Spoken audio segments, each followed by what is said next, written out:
Good evening, ladies and gentlemen. Lights, Thunder, Action, episode 64. A large helping of What the News, and of course, our Black Widow review will be on right after a couple of songs. Go ahead and hit that share button. We'll be right back.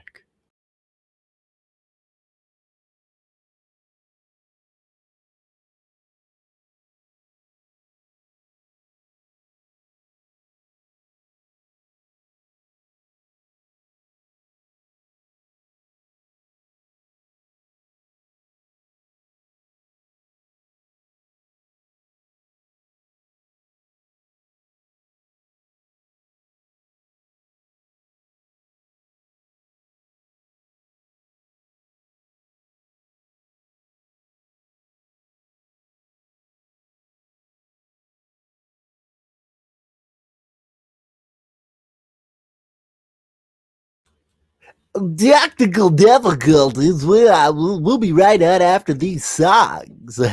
All right.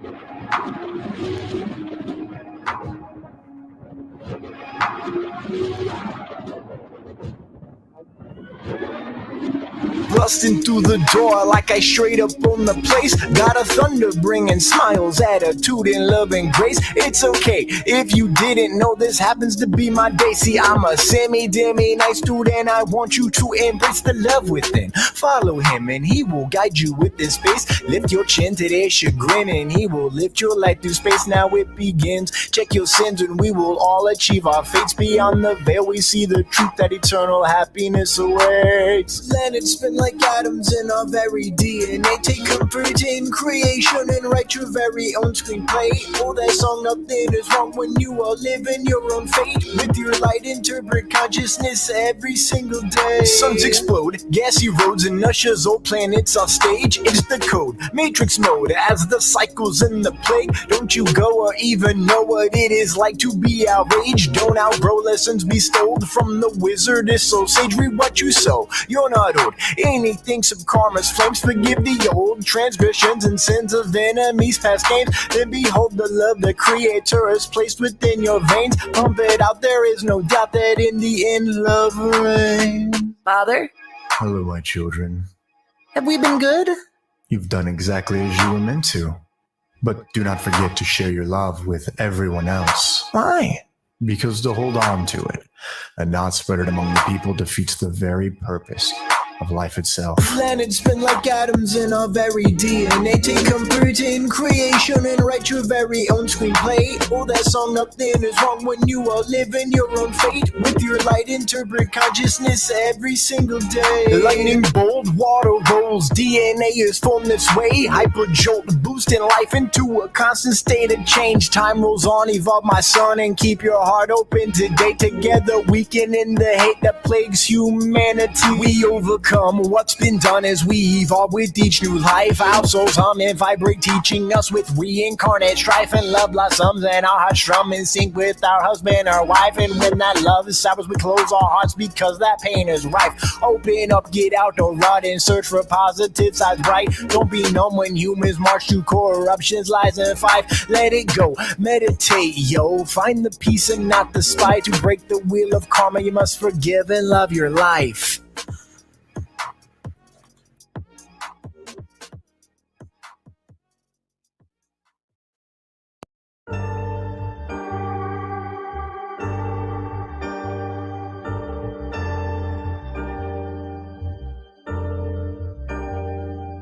If I had an opportunity to let these little young sahabs know something, to take care of y'all bodies, you know what I mean? Don't take care of y'all chicken. You feel me? Don't take care of y'all mentals, because look, we ain't lasting that long. Okay, see, I'm a tad bit eclectic. Thoughts tangential and heretic. Sprinkle ADHD and my dreams become prophetic.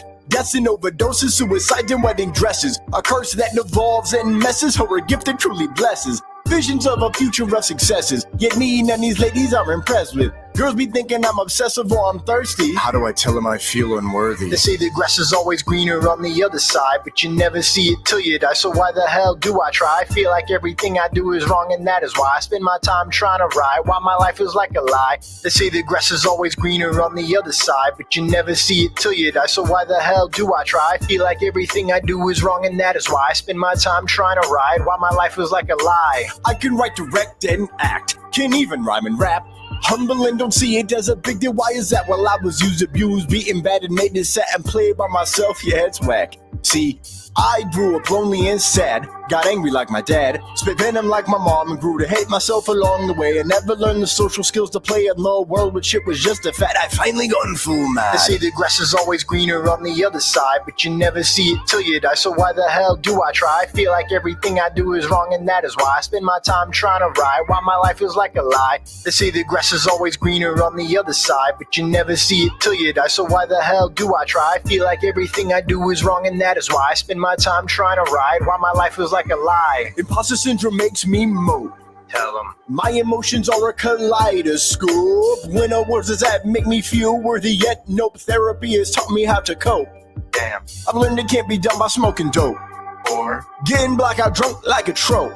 Or me and women too on Robin Pro. Or getting busy cause it makes my heart want to explode. Damn. I've learned you just gotta meditate when you're feeling angry and you're straight hating. Damn. Your life and your friends think you're flaking. Damn. If only they can know what I'm debating. Damn. If only women knew what I was waiting. Tell them. Easy for the other guys, for me frustrating. My brain's in another dimension, translates in the pain in my heart as I write this saying. They say the grass is always greener on the other side, but you never see it till you die. So why the hell do I try? I feel like everything I do is wrong, and that is why I spend my time trying to ride. Why my life is like a lie. They say the grass is always greener on the other side, but you never see it till you die. So why the hell do I try? I feel like everything I do is wrong, and that is why I spend my time trying to ride. Why my life is like a lie. If you got problems in your life, or you just feel like you need to talk to somebody, please do.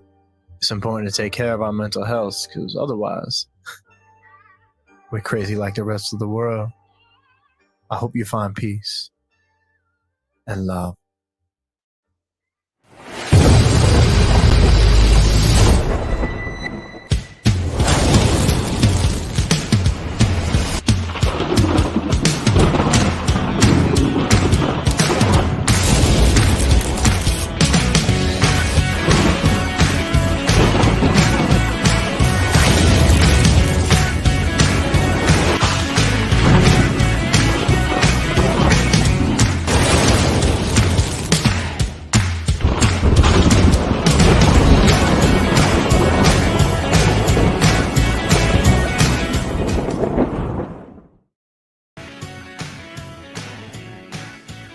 Hello, ladies and gentlemen. It is Sunday, July 11th, 2021, and you have made your way to, there we are, technology.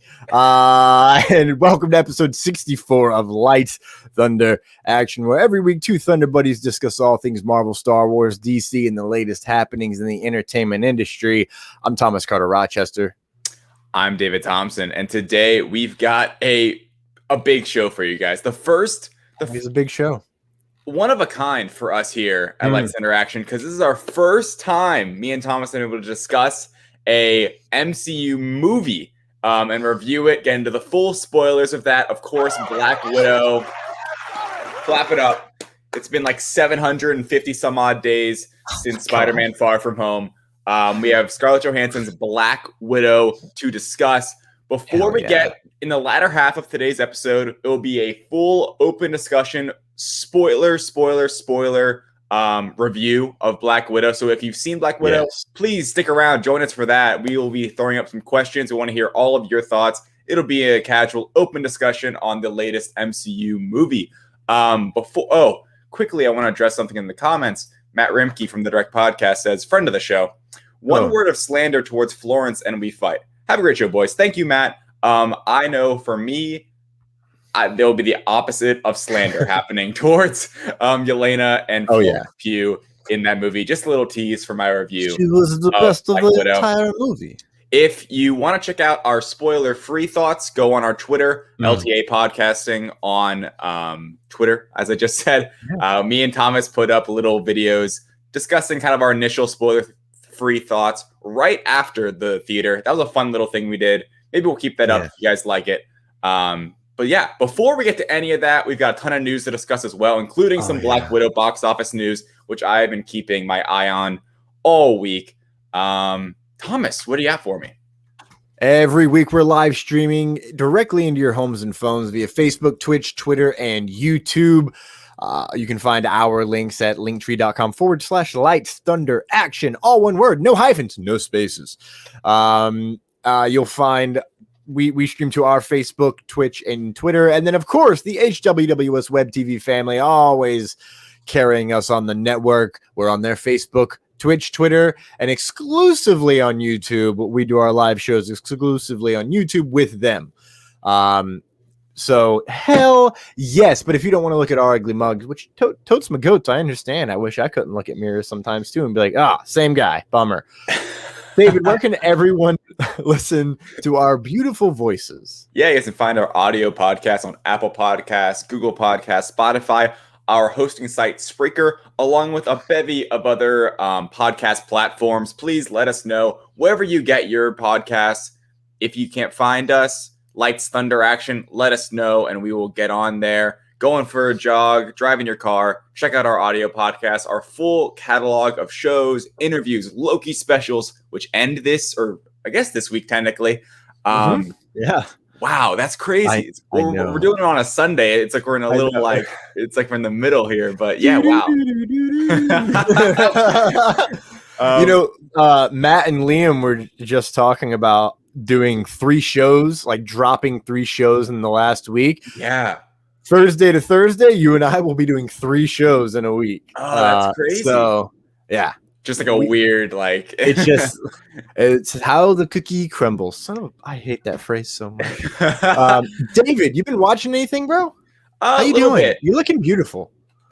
Great, man. I got the red and the black going on today. I got the Heat and the Spider-Man. Loving it. Ooh, and the Deadpool and the Spider-Man stuff back here. Yeah, I'm doing well. Honestly, I gotta say, like, I'll save it. But great weekend. Checking out Black Widow in the multiple forms I've checked it out in, Disney Plus and in theaters. Had a great weekend. Blast seeing it in theaters. But yeah, I'm doing good. 2 things I've been watching I wanted to bring up. This Orca versus Great White documentary, 45 minutes on Disney Plus, National Geographic. The orca, for anyone who doesn't know or care or whatever, the orca is my favorite animal. It is the superior water being. It's just the best. I love orcas, right? Like, they're just so awesome. They're so much better than sharks. They're so much better than sharks. And hell no! I ain't taking no shark slander. And this documentary proves how they're just they are the top of the top predator of the ocean, and I absolutely loved that. And beyond just me loving orcas in general as an animal, it's a really cool documentary. Check it out. Kind of like learning more about them off the coast of New Zealand and Australia. And then me and my girlfriend, other thing we've been watching, we watched the first Hunger Games, and we got halfway through Catching Fire. Got to finish that one up later, but I like the Hunger Games movies, honestly. I remember not liking the part 1 and part 2 of Mockingjay at all, but the first 2 are really good. Whatever happened to Josh Hutcherson? Is that his name? Something like that. Yeah, he's a really good actor, man. He shouldn't have just been like a. I almost feel like he got like pinned as like almost like a kid actor, or like that teeny, that like teenager kind of actor thing. I feel like he could have done, or maybe he still will do. Like, I want to see him in more stuff. I feel like I haven't seen him in anything in a very long time. But yeah, that's what I've been watching. How about you, man? It's funny you mentioned the Orca versus Great White, because I actually watched Shark Beach with Chris Hemsworth, also known as my Thor soul brother. He's jacked in this effing thing too, by the way, and it's just like, damn, dude. It's fantastic. It's just him learning about sharks, and it's like a Shark Week special, basically. If I had to give you an idea on how to sell it, it's basically a Shark Week special, but it's Chris Hemsworth. He sounds great. He looks great. And it's sharks. Sharks are the superior water being. And here's why. Because how many people do you know, David, that eat orca? Why would you eat them? My point. Thank you. See, you eat sharks. You eat sharks because they have great protein. All right. Interesting reasoning. It's the circle of life. Okay. Oh, okay. It's the circle of life.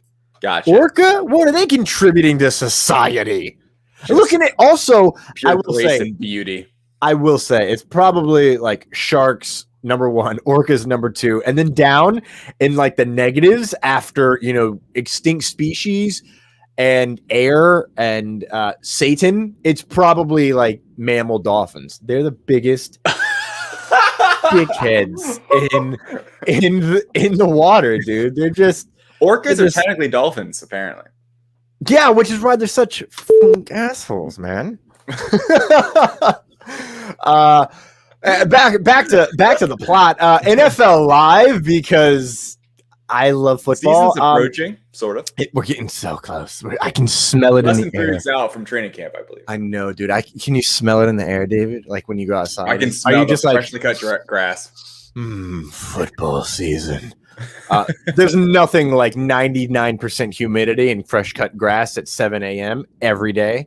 Nothing like it. I watched the ESPYs last night with Captain America himself, Anthony Mackie, hosting. Pretty good, pretty funny. I mean, overall, my favorite thing was advice from Anthony, and it was just dumbass advice. It was so perfect, totally on mark. Loved it. Had a good time. I also got a lot of work done, all these graphics that you're going to see later. But gosh dang it, David, have you seen Monsters at Work? Because I watched the second episode, and I don't know if I want to be a mifter or not. You know what I'm saying? I have not checked it out. I've honestly forgotten. It's funny. When I saw it in the notes that you'd watch that, I'm like, oh my gosh, that's right, Monsters at Work. Now I got to check it out. I love Monsters University and obviously Monsters Inc. Monsters Inc. is maybe my favorite Pixar movie of all time. So yeah, I definitely got to check it out. But yeah, so there's 2 episodes out right now. 2 episodes out. They dropped the first 2, and they come out on Wednesdays. So you'll be able to keep up with that. You know what else I watched, David? Bad Batch. Oh. And you know who they brought on? Someone from Rebels. Someone from Rebels, David. That's awesome. Oh my god. Here's my favorite thing from this week's Bad Batch episode. In our Reckless Rebellion Twitter message, I was like 1307 is the key number for this week. And then the next is 1607. That's the 3 minutes the Bad Batch cameo in this episode of their own show. Right. And I don't think this is the first time it's happened, but it's the first time that I so distinctly went, dude, we haven't even seen the Bad Batch this episode. And then the very next scene, we see the Bad Batch, and then they're out, and you don't see him again for the rest of the episode. And it is Hera Syndulla as like a teenager at the end of the Clone War. Oh my God, she just dreams about flying, man.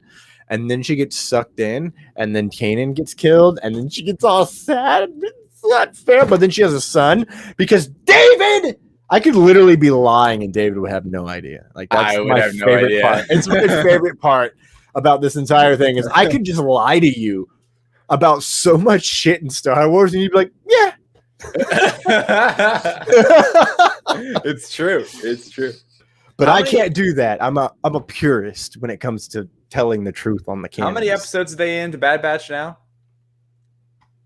We're over halfway. I want to say 10 or 11. I think 11. Wow, okay. So we've got, we've got 12, 13, 14, 15, 16. We've only got 5 left. It's only 16? It's only 16. Only 16, yes. But at the same time, 16 weeks of the year is a lot. Yeah. I mean, how many weeks are there? 52, yeah? 52. That sounds right. dude, that's the thing. When this ends, I think it butts right up there near, what do we got, 5 weeks? I gotta look it up now because we all know 1 month from today is gonna be What If, and dude, I have some ideas. Is that 1 month from today?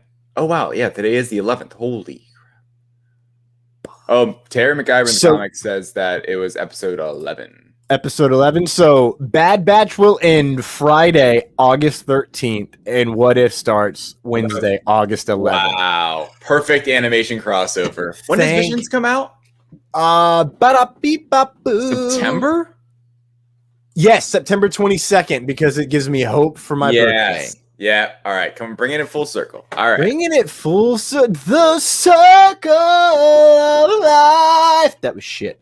Where are we at in the show? We totally went down the rabbit hole. Where are we at? Oh, yes. First ad break. Ladies and gentlemen, we'll be right back. We're going to take a really fast ad break. And then we're going to come back and we're going to discuss all the news because, boy, do we got a lot of news, loves. Yeah. Hold, please. We are a touring acoustic duo crashing kitchens around the country. We go from house to house every Friday night and we create music, we create food, a good time, we stream it live, and we do it for free. So now we're just really kind of like trying to develop it and build a community group that people believe in, then they'll help us. So we played from our rehearsal room, we played from the bathroom, thankfully that didn't catch on. I probably played guitar in my room, not for anyone, in front of anyone, nobody heard, for probably about 10 years. And then one Friday night, we played from the kitchen. It's the main place people want to be. It's where the food is, it's where the drink is, it's where the best lighting is. You can go to any party and I guarantee you, the kitchen is going to be popping. Our ultimate goal, I think, would be to crash kitchens every Friday all around the world.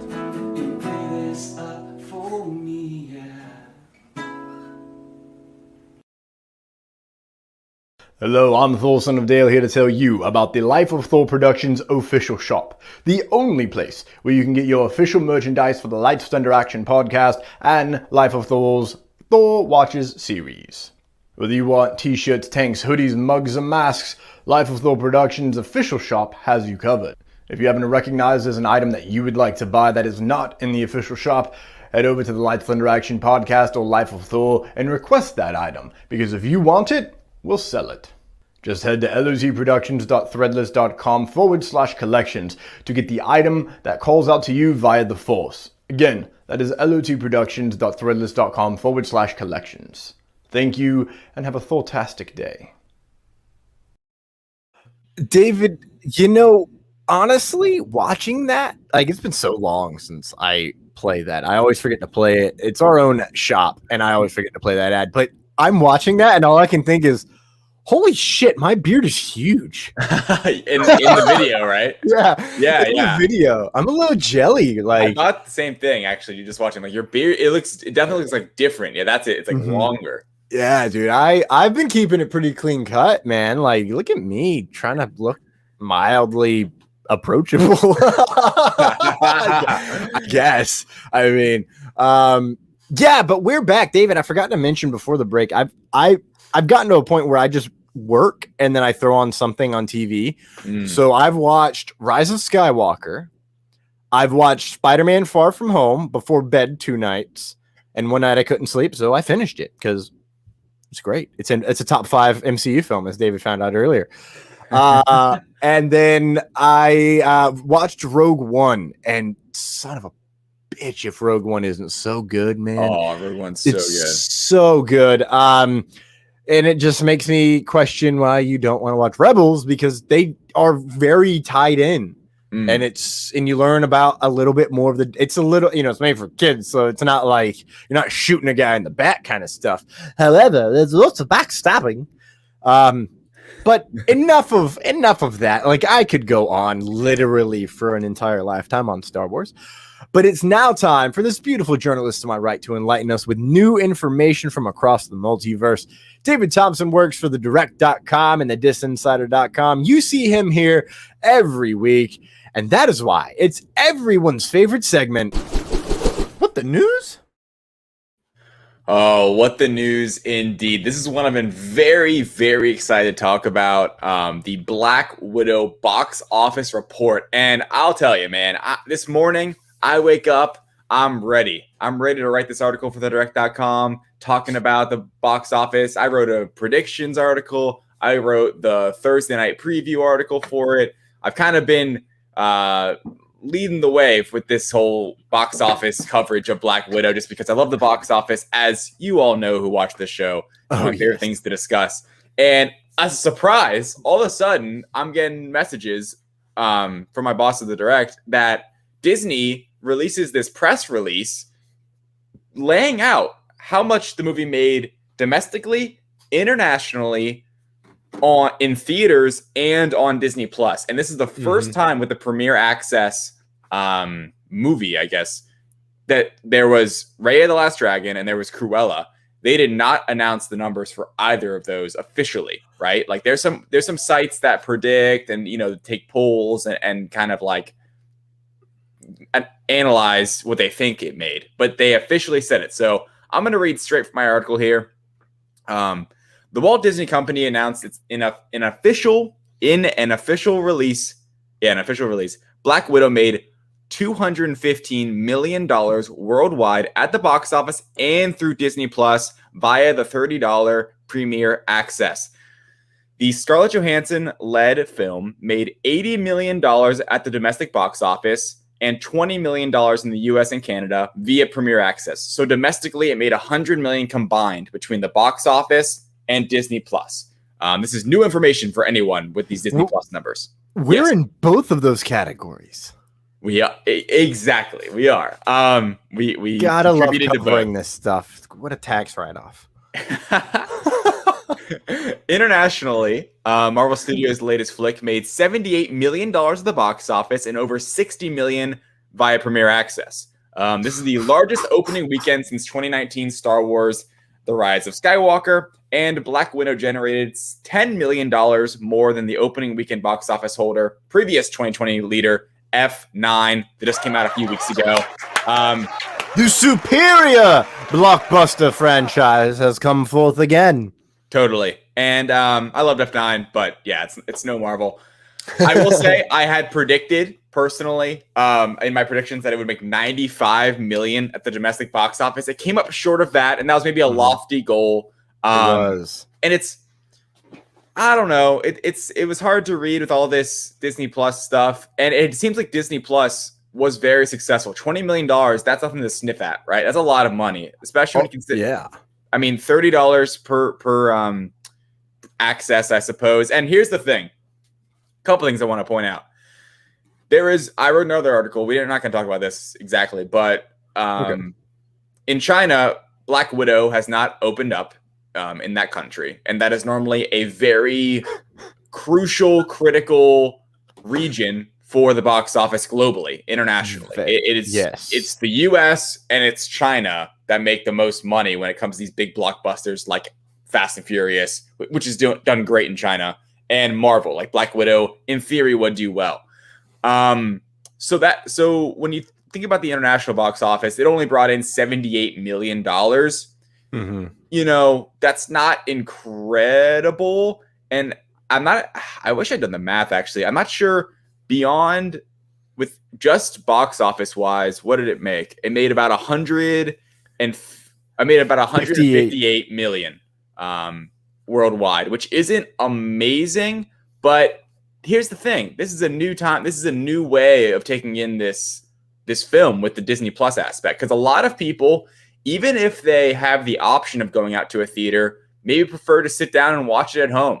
And especially like you brought this up, Thomas, I think maybe last episode or the episode before, if you have a family, if you got 3 kids running around or something, you're popping that thing up on Disney Plus. You're sitting down and watching in your family room because per head going into a theater, it's going to cost you a lot more money. Crazy people like us who love to talk about it, write about it, do all this stuff. We went and saw it opening night and then pre-ordered it that day and then woke up Friday morning and were able to click play on Disney Plus. Thomas, yes, sir.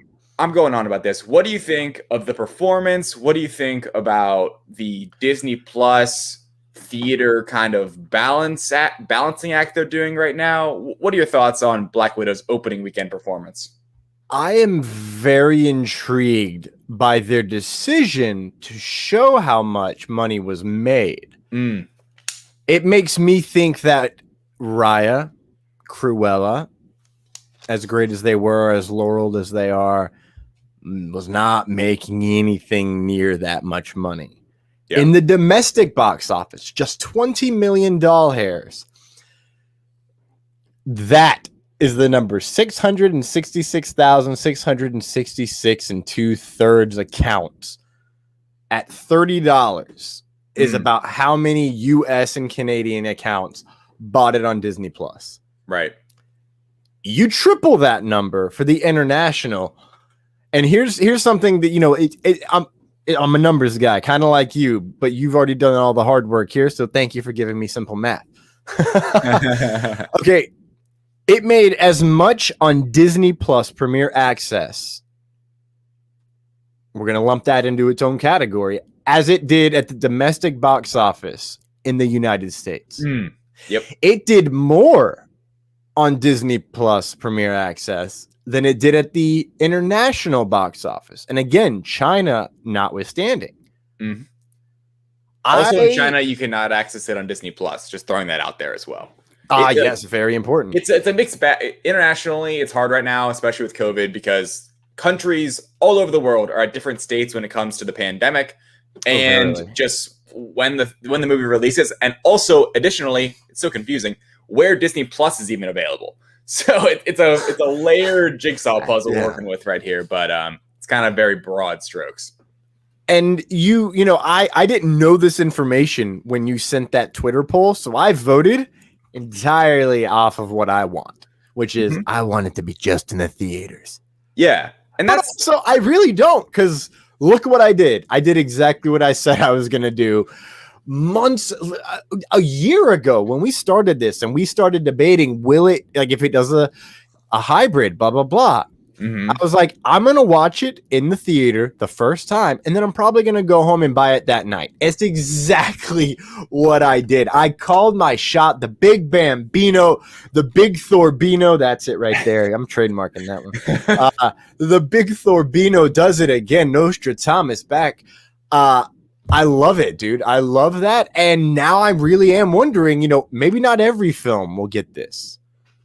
That's the thing, right? This is the big question coming off, because you brought up a good point right when you started talking. Was it's interesting they chose to release the numbers for this movie.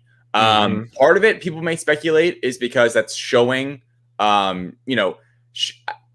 was listening to a podcast. I think it was the Bill Simmons podcast, and he had someone on there. Shoot, I wish I knew his name, but he kind of knew a lot about the industry and things like that. And he was talking about how Disney has kind of changed the way that shareholders look at them from an entertainment company to a bleeding edge media and technology company, because Disney Plus is now the forefront of their business, I suppose.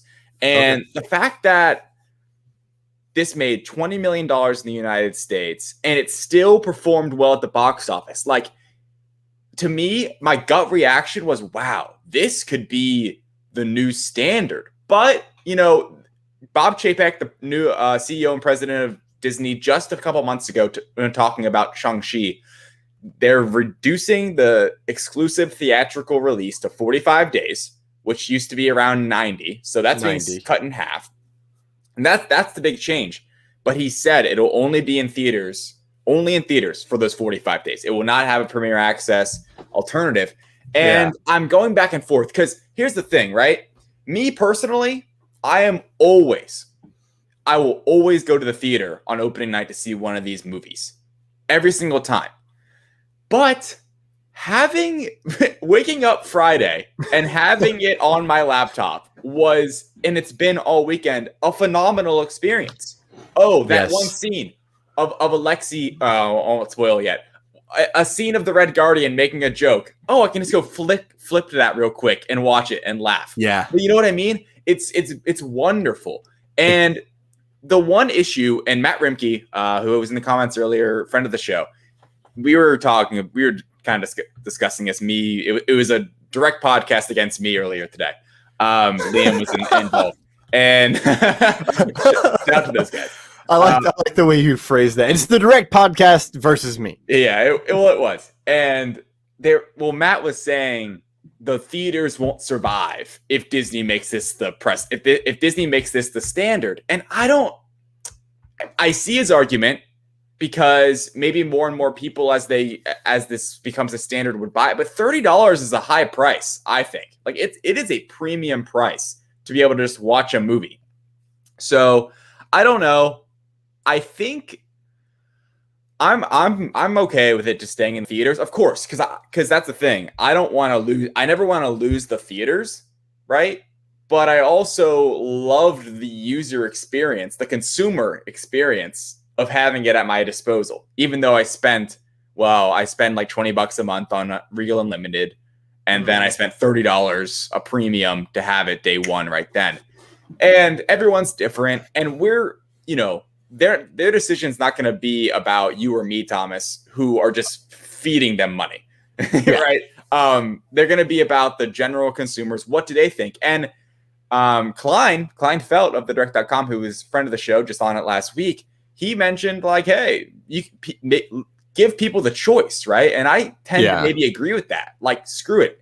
If you're going to pay $30 to watch it at home, kind of let it happen. And part of me thought that could be kind of nice for me, because maybe less tickets, like it'd be less of like a crazed attack on the tickets pre-sales for opening night, if there's always that option. But that doesn't seem to be the way they're going. But this positive, I guess, response to it monetarily does bring it into question for what the future could be.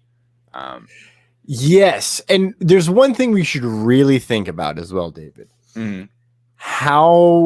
How fast are those theater, the box office? How fast is it going to drop? Is very important, because people who used to go see it multiple times, it's on my TV, bro. That's the thing. See, that's the issue as well. Would I go back to IMAX to sit in a better seat? Fuck yeah. Zero qualms. Do I want to do that right now? No. I kind of need to get paid first there, love. So it's like I can watch it at my house, and I can do this the same thing you were saying. Like, I woke up Friday, I looked at my phone, and I was like, I had the email, and I was like, dope. I'm watching Black Widow when I get home from work. Right. To write my notes for the show, so I don't have to carry my notebook into the theater like I have done plenty of times. And I was able to pause and go write a quick idea and send it to David, and go back and pause and answer some messages. And exactly, in terms of having to work and doing it as work, much easier to do it at home. I had it paused for like 40 minutes. That's full headphones on. Like, how I like to watch it, David. For those of you that don't know, I plug in my Xbox, my headphones into my Xbox controller, and that is how I enjoy the movie. I am in the theater because all I hear in my noise canceling headphones is the movie. So the score hits me better. The dialogue is more crisp, and I might have to look away at a moment, but I went and cooked food, and I was like, I'm more into the movie than I am making dinner. I don't know if they continue this though, because if that box office drops at like a 50 to 60% decay rate, they know for a fact if they yank it, we'll have to go again. Here's the thing though. I'm just thinking about this for a second. We'll move on in a second, guys, and we'll maybe go at a faster clip for the other ones for sure.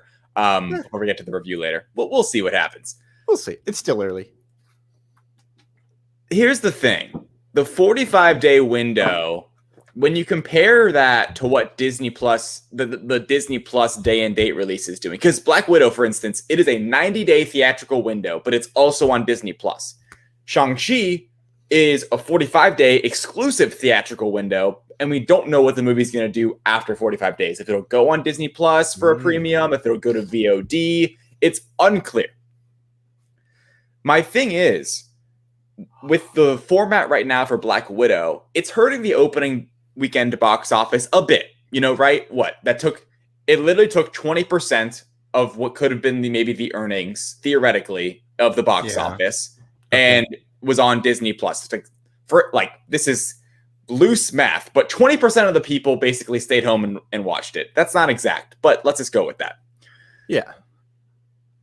Over time, I think because of people like you and me who would normally go out to the theater and watch it maybe 2 or 3 times more, or, you know, we're only watching. I don't plan to go back to the theater to watch this movie unless I go with someone because they want to watch it or something like that. And I'm like, oh yeah, I'll go to the theater because I love it. I think the 45-day window is also going to decrease the long time box office, I guess, haul or like kind of the long-term box office. Yeah, earnings. And so will putting it on Disney Plus day and date. So I feel like both of those formulas are both affecting the total earnings at the box office in a similar way, where if it's on Disney Plus, less people are going to go back to the theater to see it. And when you make the theatrical release shorter, obviously that gives less time for people to keep going out and seeing it. I don't know the answer. Here's the obvious thing, right? You don't put it on Disney Plus, there will be more earnings at the box office. I just don't know if Disney should care right now. Because they're clearly making, I think, you know, it's way better for Disney, like just straight up, to be handed $30 straight to them, direct to consumer, instead of going through a theater. This is just a discussion of, we need to keep the theaters alive, and we don't want the theaters to go away. And Disney clearly seems like they want to. They take that as a priority. Or if they didn't take the theaters as a priority, they would have done a Warner Brothers and put everything on HBO or on Disney Plus for them for $0 day and date. But the world we live in is where Shang-Chi coming out in September. The first week of September, it will be theatrical only for 45 days exclusively, not on Disney Plus for now. And we'll see. We'll keep an eye out. But I know me and Thomas have both enjoyed. And let us know in the comments your experience, because me and Thomas, I know, I want to hear from you, everyone listening. If you guys are listening, I want to hear if you guys watched it in theaters, Disney Plus, or both, and kind of your thoughts on the trends and where you think it should go. Yeah, I would love to hear that as well. Really quick, I looked it up. I was trying to see how much theaters get in percentage of ticket sales. I believe it's like 15% or 20% now with Disney, because, you know, it's Disney. But even still, that's a $10 ticket versus that $30 lump sum. And then I fell upon this. Black Widow has the 16th. It ranked 16th in opening weekend box office with that 270. It has 270 million mark here for me on this Forbes, David. Maybe they've included Sunday already in this or something. There could be some updates. These numbers were officially from Disney, and sometimes Disney actually, like the companies themselves, would be more conservative than industry projections. So that could factor in. Just gotcha. Mama Irizarry popping back up in the comments. It's been a while. Good to see you. She says that they watched Black Widow on Disney Plus. I know my dad watched it on Disney Plus. I don't know if my mom did. I told her to. I know that there's a few other people. Once I told them that it was on Disney Plus, they went and straight up just bought it on Disney Plus. And Mama Irizarry says it was cheaper to do it that way than pay for tickets, popcorn, soda, cash, etc. for everyone.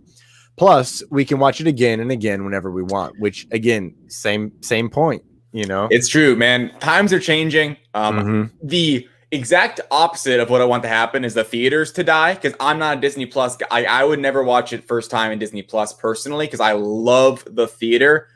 But just as a consumer, this weekend's been fun. That's all I gotta say. And the box office is overall, it was pretty good. You know, it's the most of the year. Even like if it hadn't been for Disney Plus, it probably would have been around 100 million, which is great. You know, and maybe would have been hit my projection of 95, but yeah, it's been fun, man. And we'll see what happens. You know, it's not in the this could be the last ever Premiere Access movie for Disney, but we'll see. You know, they seem pretty excited about it, letting out that press release this morning. Yeah, we'll see what the future holds with the box office, but we know that there is more Marvel Studios animation coming. Apparently, you know, answer this at the end. Excited or not? Yeah, so interesting story here. This is via LinkedIn. Really funny find. We wrote an article on the Direct over about it. Dana Vasquez Eberhardt, an executive at Marvel Studios, posted on LinkedIn this: "Get ready for the first of many animated series. Thrilled to be working with this talented crew, I assume." My God! Okay, it's happening. Everybody stay calm. What's the procedure, everyone? What's the procedure? David, you know me. Everybody calm down. You know,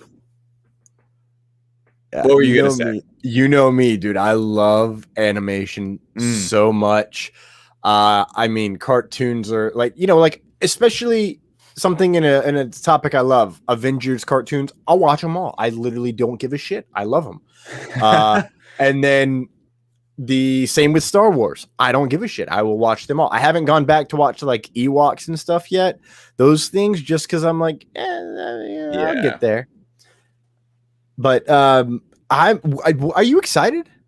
I am excited, man. I think I love the style that I've seen from, What If so far, and I think it's fun. You know, what if they did literally? What if like they can tell kind of out of universe stories and also in universe stories, which I think could be very interesting. Like, I think, you know, there's live action movies, there's live action television shows on Disney Plus, and then I feel like the third tier could be animated TV series where they could still be in universe, like unlike What If, which is kind of, well, you know, we'll see if there's any ramifications with the Watcher and everything like that, which we've speculated on before. But there could be some serious, like, oh, this is what, you know, here's Chris Pratt and Gamora, you know, for a couple of weeks hanging out in the Bahamas on some, not the Bahamas-like place, on some random planet. I don't know. Like, they could tell silly stories that are in universe that they wouldn't spend the money on for live action, but would make a fun animated series. Basically, my point is Marvel Studios doing an animated series where it is Marvel Studios, the MCU. They could do some very interesting stuff with this. And to be fair, we already actually knew that I Am Groot is going to be an animated show. So this actually isn't much of a confirmation, more of a reminder that more is down the road. Give me Pet Avengers with Throg. That's all I got to say. And Alligator Loki. Alligator Loki is the only Loki that I identify as my brother. And I don't even like gators. All right? David gets that joke. No, never go Gators. Except that one time when they played Oklahoma, because I do not like Oklahoma. Anyways, DC and the Marvel Studios are going to be skipping out on San Diego Comic-Con at home too. I don't give a shit about any of that. I kind of expected it. David, do you think DC fandom set the stage for this event? Going down the way it did? And do you think Marvel is going to create their own event, or do they need one? Here's my thing. Yesterday. So taking a step back, we're back in 2020 when COVID was really, really bad, and there was no chance there's going to be a Comic-Con or anything like that. Time of our lives. Oh yeah, we were doing great here on LightsThunderAction. There was DC fandom in August last year. That was a great time. And then in December, there was the Disney Investor Day meeting. Very, very like Nintendo Direct-esque, of like a put together video where everything's perfectly laid out. And I honestly understand where both of these would rather do their own events. This is like years ago when Nintendo was kind of pulling away from doing E3, and PlayStation right now is like not doing E3, which is the main gaming industry event, similar to like the movie industry with comic book movies, like San Diego Comic-Con. Gotcha. Yes. Yeah. And Fandom was awesome. The Investor Day was awesome. I love the fan reactions in San Diego Comic-Con, Hall H, all that good stuff. But when you're not actually there in person, you're missing out on a little bit. You kind of just hear about things. So personally, I don't really mind. I know it's a big deal, and Comic-Con is special. And I do love the panels and the interviews where you bring all of them out on stage. There's something very special and real and raw about that. But it's not surprising to me. So my prediction is that there will be, obviously we know there's going to be a DC fandom, and there will be a Q4 Investor Day meeting once again for Disney, where there will be a Marvel Studios segment, and they'll talk about what's coming up next. And I don't see that as a bad formula for them or us as consumers, because then everyone is on the same page. Yes. And my favorite thing is that they're basically doing what San Diego Comic-Con is trying to do, but they knew right away they could just do it themselves. I mean, because Marvel set that precedent, you know, in 2014, the same year that I graduated college, David. Wow. I know. With, you know, that they laid out all of Phase 3 and was like Avengers Infinity War Part 1 and 2 or something like that. Yeah, and well, and that it was like Serpent Society, and then they did and then they switched it for this. Then they're like, by the way, it wasn't Serpent Society, it's Civil War. Bum, bum, bum. And it's like, oh my fucking God. So, I think they set the precedent then, and you know, like texting you with Disney Investor Day, bro, was electric. Yeah. I will again say what I said on episode 35. No, it was after episode 30. David, episode 35 was like Investors Day, by the way, like the right before Investor Day, because our What the News special was right after, and it's labeled as 35 and a half. That's how I know. But I said it there, and I'll say it again here. I'm surprised the cops never got called, because I screamed like a blood curdling screams of pure excitement when they were just like, yeah, by the way, we're doing Lando. And I was like, yeah, that's the thing too with the Investor Day meeting, is that it's Star Wars, it's Disney, obviously, and it's Marvel. All these things that we love all in one day coming at us quickly and concisely. And that's even they threw in there, Feige confirmed that Spider-Man connects to the Multiverse of Madness. Like, great stuff. And I think that's what they'll keep doing, at least this year. And we'll see about 2022. I could see where maybe then they'd want to kind of re-energize themselves and go to a San Diego Comic-Con, because they can spread it out. You know, we've seen that before in D23, Comic-Con, where Marvel especially kind of spreads out like what their announcements are, and Star Wars to some degree as well. I mean, I think that when it comes to San Diego Comic-Con next year, 2022, when it's back in person, I feel there's going to be a huge calling to want, you know, all the Disney Plus series, that cast of each one of those there. Yeah, I agree. I think they could home. Yeah, exactly. It's from home, but like in person, meet those cast, get your cast paid more. You know, I think that could be a good thing, because then it's just at that point it's just a huge reunion. And they could be like, oh, by the way, we're doing this now. And they can do reveals of stuff like that. Like get Falcon and Winter Soldier together, and then they announce something about Captain America 4. Like, yeah. Oh, Captain America 4. I hope it's at Investor Day this year. And then, or Loki season 2. Right. Yeah. Things like that. Or season 3. We don't know. Maybe they've already filmed season 2. Fuck. You know, more about the Marvels. More when they tell us that Thunderbolts are going to be there, and then they're going to forecasting. Okay, anyways, you know what's not connected to a damn thing, David? We're trying to move this ball along. Rebel Moon lands base at Netflix. And of course, my question is David even interested? Because I'm interested. I didn't have anything to say. I didn't have any good questions, so no. Continue. I love when that's the question. It's like, what are David's thoughts?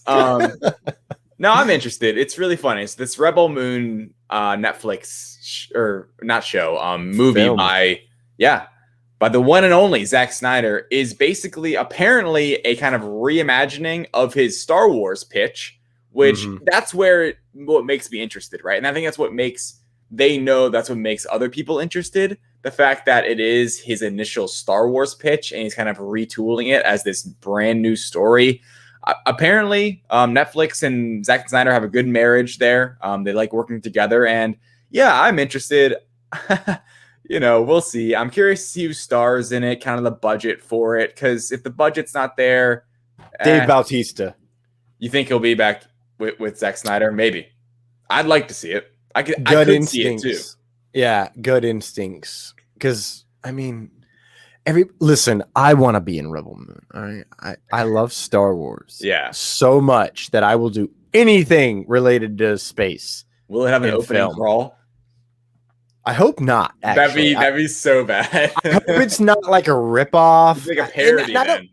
Exactly. It would be like Spaceballs. That's what I'm worried about. Is great. I don't think it will be though. I got a feeling because again, he's like, all I'm doing is taking out a lot of the iconography of Star Wars and just replacing it with something else. So instead of lightsabers, they might use genuine swords. That's the thing. It's like, because Star Wars is such specific fiction when it comes to the Force and lightsabers and all the ships and the X-wings and the Death Star and the whatever, like Star Cruisers.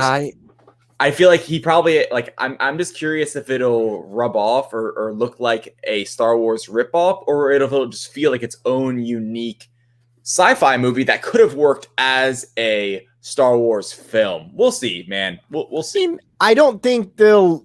I get this weird feeling that his Star Wars pitch had almost nothing to do with the Force, and I don't know why. I don't know why. I just feel like it didn't. I'm excited for this, and I'll check it out. He's like, I'm basing his inspirations are Star Wars and Akira Kurosawa. My God, Kurosawa. We got there. And he's like, yeah, it's like a samurai space film. And I'm like, I want that. Like, I love it. So I'm very intrigued to see what they do. I'm very intrigued to see She-Hulk break the fourth wall. And my question is, more or less fourth wall breaks? Yeah. So there's two parts to this. There's a rumor that came out from the Cosmic Circus's Lizzie Hill that's saying that the Marvel Comics supervillain team, the Wrecking Crew, will be in the Disney Plus series. And then additionally, what Thomas just said, a direct exclusive from direct sources says Marvel Studios' She-Hulk series will feature many instances of Jeffrey Walters breaking the fourth wall as she does in the comics. Specifically, throughout her Disney Plus show, Walters will acknowledge that she's a character within the Marvel Cinematic Universe, which is, that's going to be weird, man. Gold. I'm looking forward to it. It's going to be gold, David. Gold. It's going to be gold. Does Deadpool pop up first in this show? I mean, I don't know. Like, that's such a Deadpool thing. See, here's the thing, and I'm glad you just said it's such a Deadpool thing. It's why I put Deadpool up here. You know me. I love breaking the fourth wall. I'll break the fifth wall. I think 5-dimensionally. When it comes to Marty, you're not thinking fourth dimensionally. Yeah, David. You know did you really hard tangent to like something that really grinds my fucking gears? They don't have a GIF of that anywhere. I don't want to have to make the GIF of the That's line a lot of from work. Back to the Future. Yeah, I can't find that anywhere. That'd be a good GIF. Every time I'm talking about something and they go, I don't understand how Marvel Studios could do that. I just want to send them. You're not thinking fourth dimensionally enough. Oh, that's such a good one. Because it's all about non-linear storytelling, which we'll get to more important later. But back to the She-Hulk of it all. She-Hulk is the first character between Deadpool and She-Hulk to break the fourth wall in the comics. She was doing it in the 80s before Deadpool was even made. Wow. Oh, I didn't know that. That's cool. Yeah. Then I came across that and I'm like, sweet. Like, I know people go, it's a Deadpool ripoff. And it's like, it's going to be really good. And what better character, and this is why I don't think Deadpool would be in it, what better character to introduce breaking the fourth wall in the MCU than the character who did it first in the comics? Exactly. And it's going to be a 30-minute sitcom style like thing. It's going to be a very fun show. Like, here's how I think of it. I feel like there's going to be a lot of narration, and that's where the fourth wall break comes in. Yeah. I get this really, I don't want to say Sex in the City because I don't know. It's just the narration while doing the stuff, but I think it's going to be 1,000 times better than Sex in the City. I am not a Sex in the City fan, as you can tell. I'm going to get so much hate from like 5 people, I guess. I don't know. I'm not. Anyways, back to the plot and the fact that the wrecking crew is going to be involved. Did you know, David, that they get their powers, at least in the comics, from Asgardian magic? Oh, very interesting. And so that makes Thomas very excited. Does that mean the Enchantress? I'm excited for this show, man. Oh, true. I'm excited for this show. I think it's going to be a lot of fun, and I like the idea that it's going to be something unique and different from maybe like Miss Marvel and Hawkeye. Where like there hasn't been anything with the themes of either of those. Like Hawkeye, it's going to be a continuation of the style, I think, of like Falcon the Winter Soldier and Black Widow. Yep. And then, yeah, exactly. And Miss Marvel, I have no idea what to expect from that, despite the main character. you know, that's the only one I feel like I kind of actually get it. Is that one supposed to be? Do you think that it's show a teenage? Is it supposed to be for kids? Yeah. Okay. She's like 15, dude. Yeah, I know. So, exactly. so she's about the same age as Peter Parker. So it's going to be and this is what I really think. I think it's going to be the Spider-Man of the Disney Plus of it all. And the fact that it brings in kids, it brings in adults because they're like, oh my God, I remember when I was like that. Like I totally identify with that. Yeah. And it's going to bring a diverse cast along the way. And the suit. Oh God, you know me. I'm a suit guy. I love a good suit.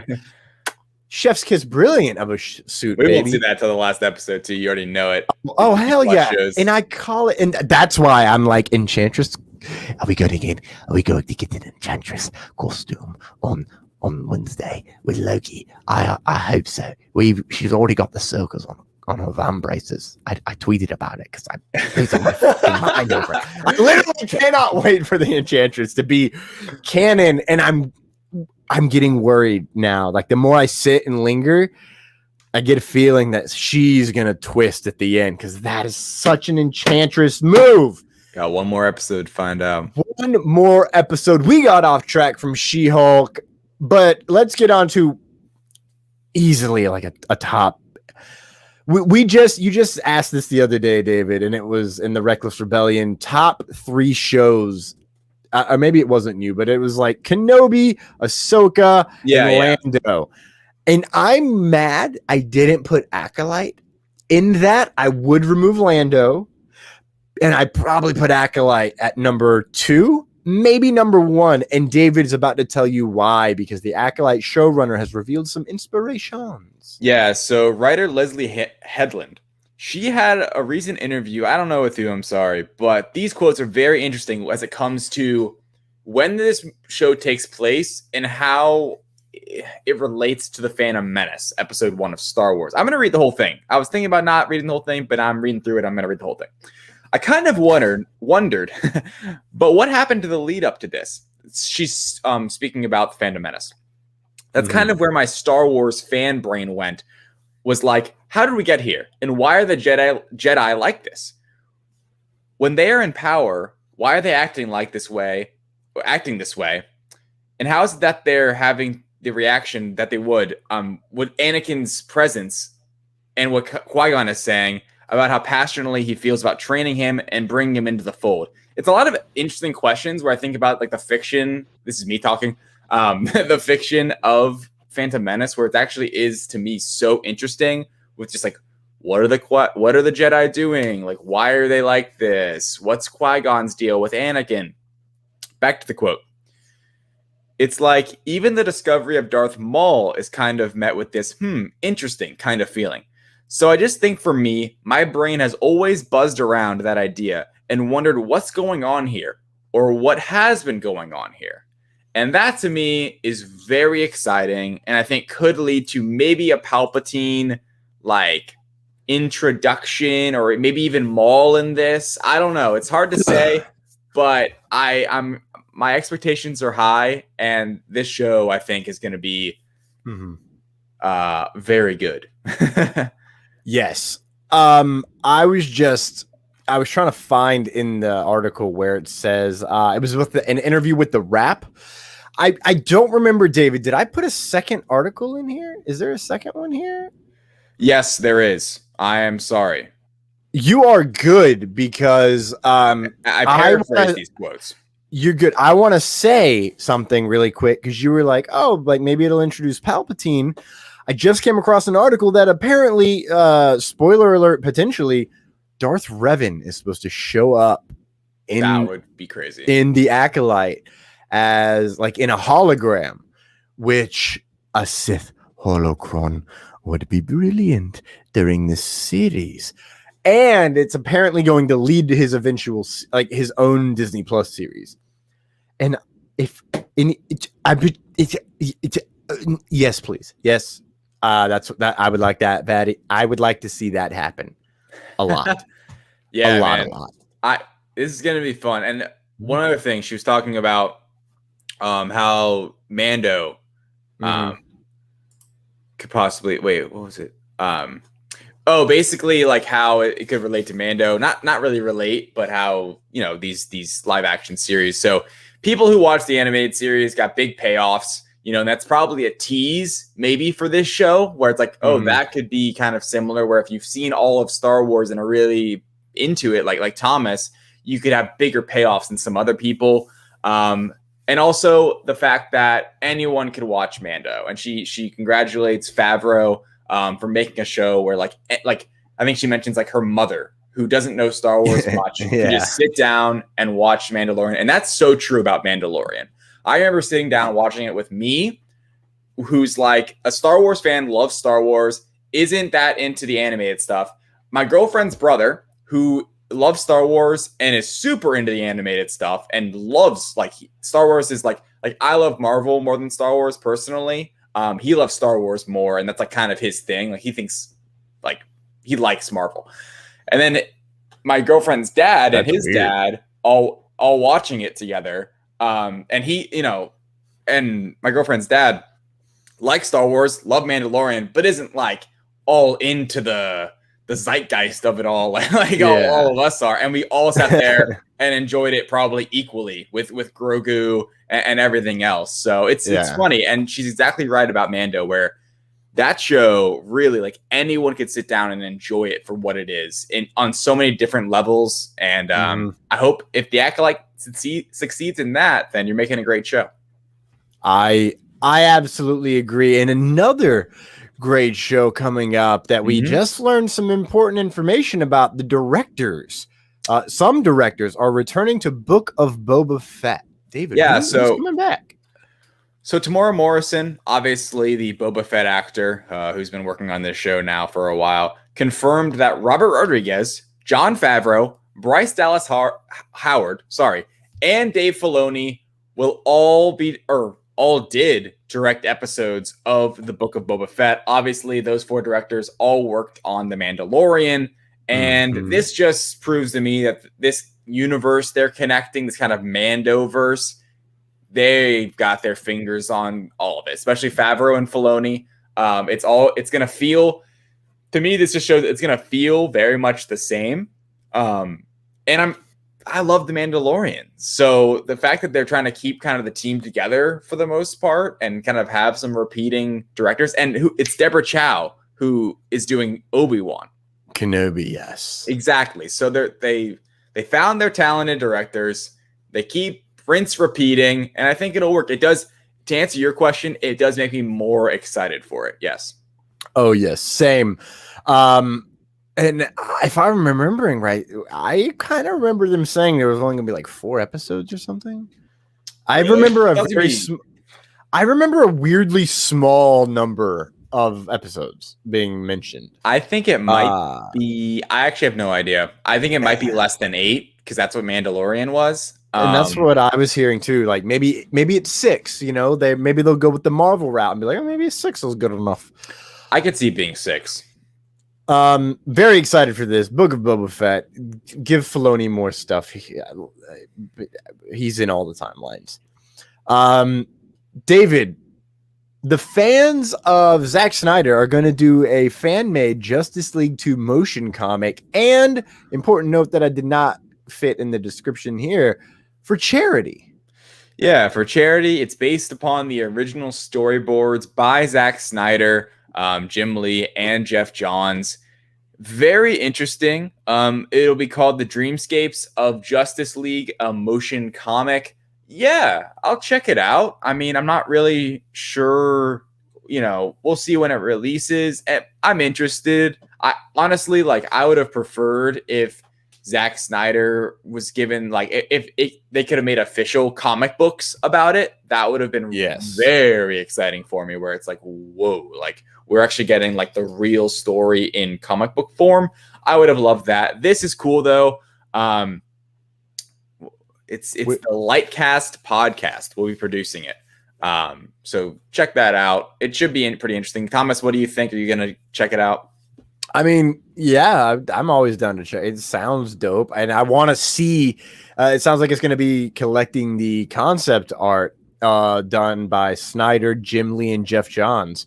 So I just want to see that. I just want to see what they drew for this universe, because that's where it all started, right? Right.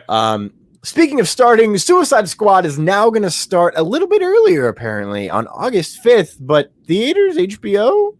It was a weird. So I wrote this article for thedirect.com, and so you're the expert. Wow. Look at us. Look at how fucking lucky we are, world, that David Thompson is the expert on this news item that I did not know he actually wrote the article for.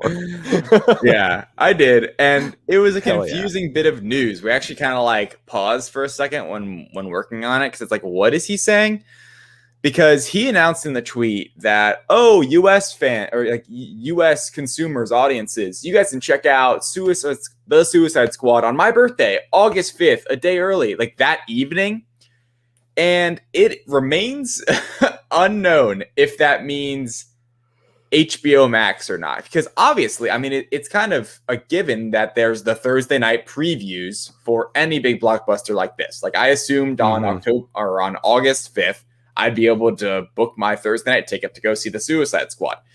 The thing, and it's not clear, but what would make it a little more interesting is that if HBO Max in the US, because obviously HBO Max, I believe, is only in the US, maybe a couple other countries by now, would also get it the evening of August 5th. So that would make some sense. But either way, I planned on seeing it, and I plan on seeing it August 5th, Thursday night. Thomas, does this change anything for you, or what are your thoughts? It might change things if it means I get to go on August 4th, but not really. See, that would be crazy. And he said the evening of the 5th. So exactly. So it sounds like, oh, shocking, we can go to our regularly scheduled premiere times. And here's the important thing, David, we were just talking about, this is going to be the first time where a comic book movie for DC is dropping day and date theater at home. So we can do the same thing we just did with Black Widow. And it's crazy that it happened with Wonder Woman, technically, but we didn't go into the theater that year because our theaters weren't open at that time. Theaters open. Yeah, exactly. So it's not really, that's not what I'm saying. What I'm saying is, go see it in the theater, then go home and write articles for you, or for me, write my notes. Yeah, exactly. Mark the frack. And if it's good, and I got this feeling that this will be a movie I will have to see in theaters twice. Oh, I can't wait to see this one in theaters. It's gonna be so much fun. I am very excited. I will say, Thomas, it is an R-rated picture.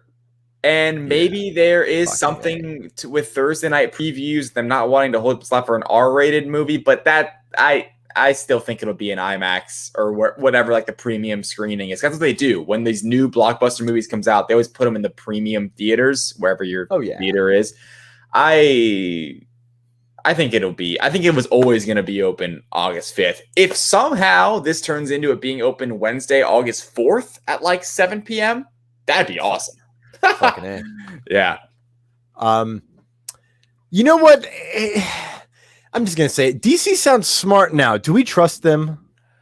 Okay, so Man of Steel producer Charles Roven, he said, and I quote, shout out to Ryan Permison, and I quote, if they're going to go along with a filmmaker's vision,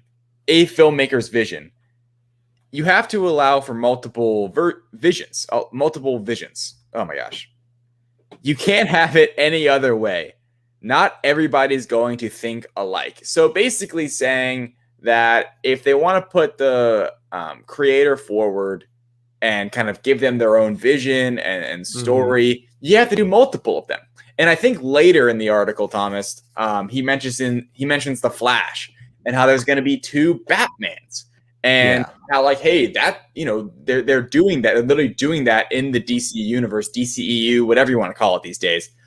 I guess it is still as the DCEU, where, now. Yeah.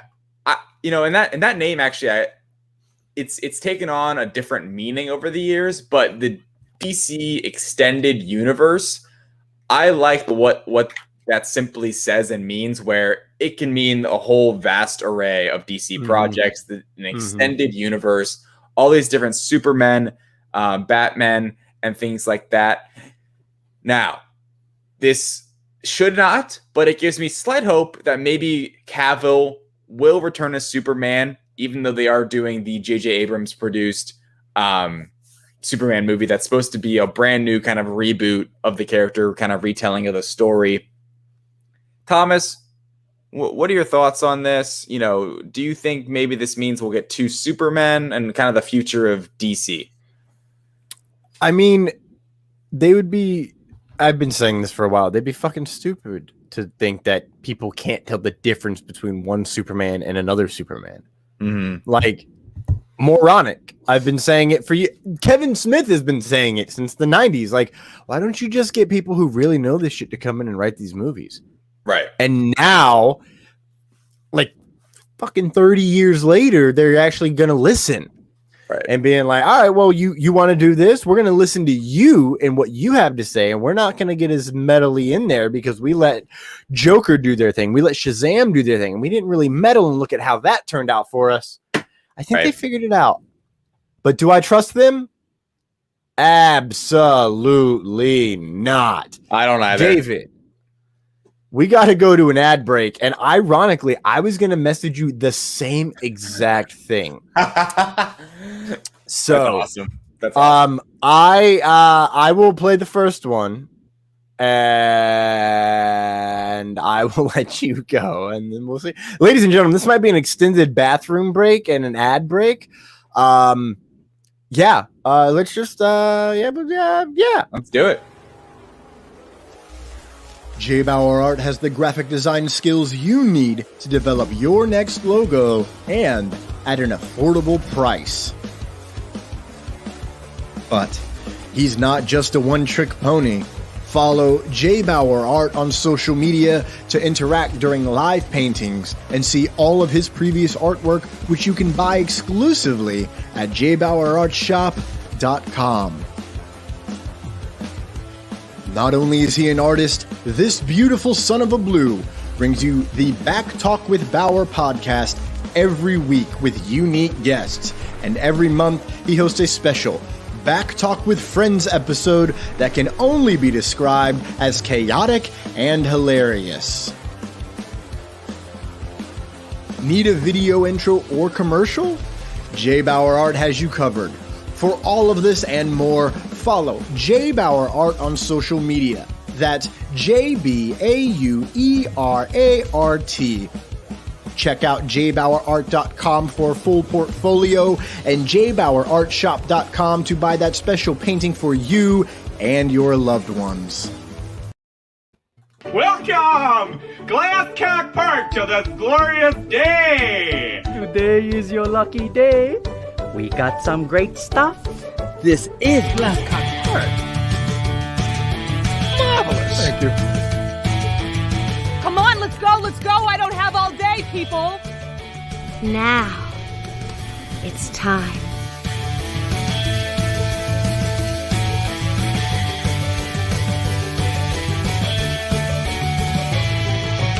Tell your friends, huh?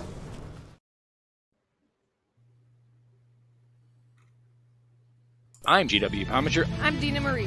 I'm Sage Ia. I'm Thomas Carter Rochester. Hey, I'm David Thompson. Hi, I'm Kevin. And I'm Mia. Hi, I'm Mark. Hey there, this is Dave Adams. Hi, I'm Rosemary Rose. Jerome Conner here. Hey guys, it's Josh Bauer. Willow Schuyler. I'm Cosplay Michael.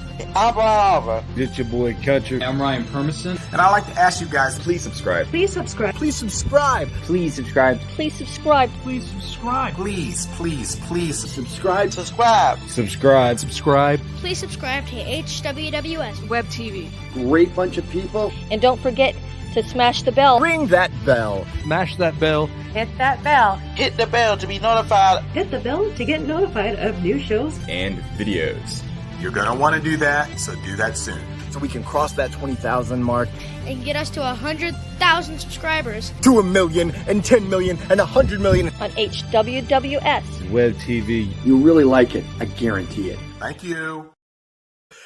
Oh my God! What a well-timed ad break. Oh my, dude, my bladder hurt so bad. I didn't think I was gonna make it back in time.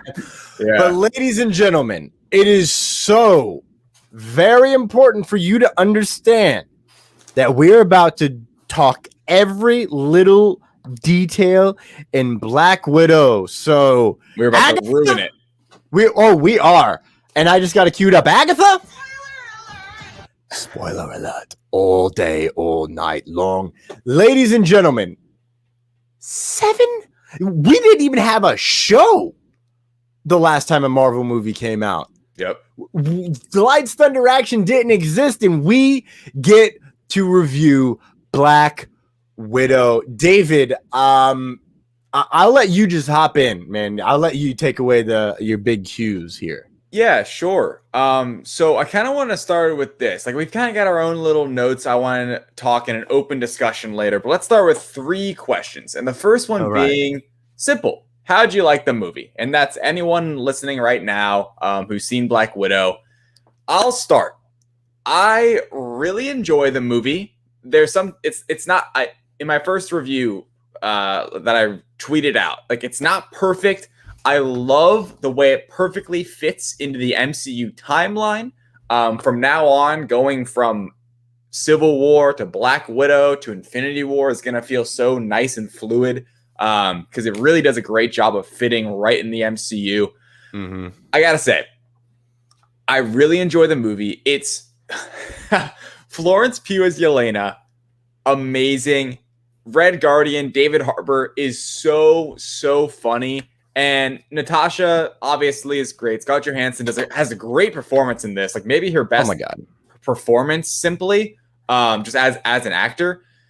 Oh my gosh, the part where, like I said, full spoilers, when she's just like the moment when she's like owning Dreykov and she's like, "Oh, thank you for your cooperation," and just bangs her head against the table to what is it? Split the what is it? The nerve. Split the nerve. Yeah. Sever the nerve. Sever the nerve. That's the word. Thank you. I really enjoy the movie. I also asked the secondary question to this, kind of where do you rank it amongst the MCU? Kind of generally, like, it doesn't have to be exact. Currently, in my personal rankings, I have it like 16th. So for me, shit. Yeah. Same. Like the exact same. Oh, really? Different right order, now. Obviously. But it's like, it's mid-tier, working on kind of the lower-ish tier, but I think the reason why, Thomas, at least for me, is, well, one, because we'll talk about this probably a little bit later, but the misuse of Taskmaster, just like that leaves such a bad taste in my mouth, and it's a bit unfair actually to the movie, but it is what it is. It is what it is, and there's that, and I also think it didn't do that much that's super, like, unique and special. It's a Black Widow movie. In my opinion, this movie should have come out right after Civil War, and it would have been just as, like, phenomenal, right? Probably more phenomenal. Yeah, exactly. Like, I just snuck in a Power Rangers reference on accident. I needed to point that out for my people. This movie, to me, was long overdue, and I think it didn't, like...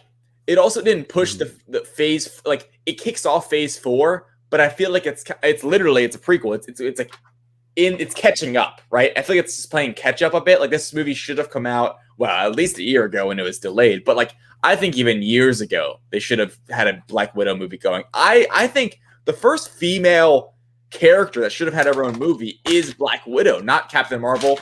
It's nothing to really gripe about, but I just feel like she deserved that as a character we've all known and loved, not some new character, even though she's very powerful and will have a big time future in the MCU. I just feel like it was a long time coming, and this movie didn't provide me with anything that's like super new to the MCU. It's just like it's very, very good and very, very solid as an MCU film. Like it doesn't do much wrong, in my opinion, but it also doesn't like completely blow my mind at any point, even though there's times where I was just loving it, right? But it's I guess it's like a touch underwhelming, but I'm still one of those people that really enjoyed it. It's just the fact that in the MCU, there's so many good movies, it ranks in kind of that mid to bottom-ish tier. But hey, I really enjoyed it. Thomas, how'd you like the movie? What do you think? I liked it more than I expected to, if I'm being entirely honest with you. Yeah. I was going to sit here and like talk about my positives and negatives here. I got 6 positives, 3 negatives. All right. Number 1 positive, Taskmaster's story. Number 1 negative, Taskmaster execution. So, right.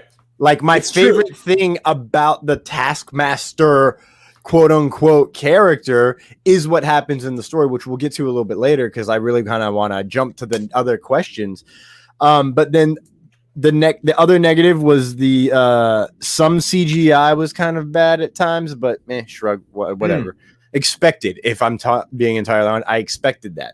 I expected Taskmaster to let me down because of what I'd read from people. So I really liked having that because it did bump my expectations down. Yeah. And again, the execution of Taskmaster, all the fight scenes are in the trailers, and it's like, okay. Exactly. And, bummer. Okay, like a later question is what's an issue with the movie? We're kind of combining both. And anyone listening right now, watching live, please let us know what you liked and disliked about the movie. Yes. Full spoilers, let it all out.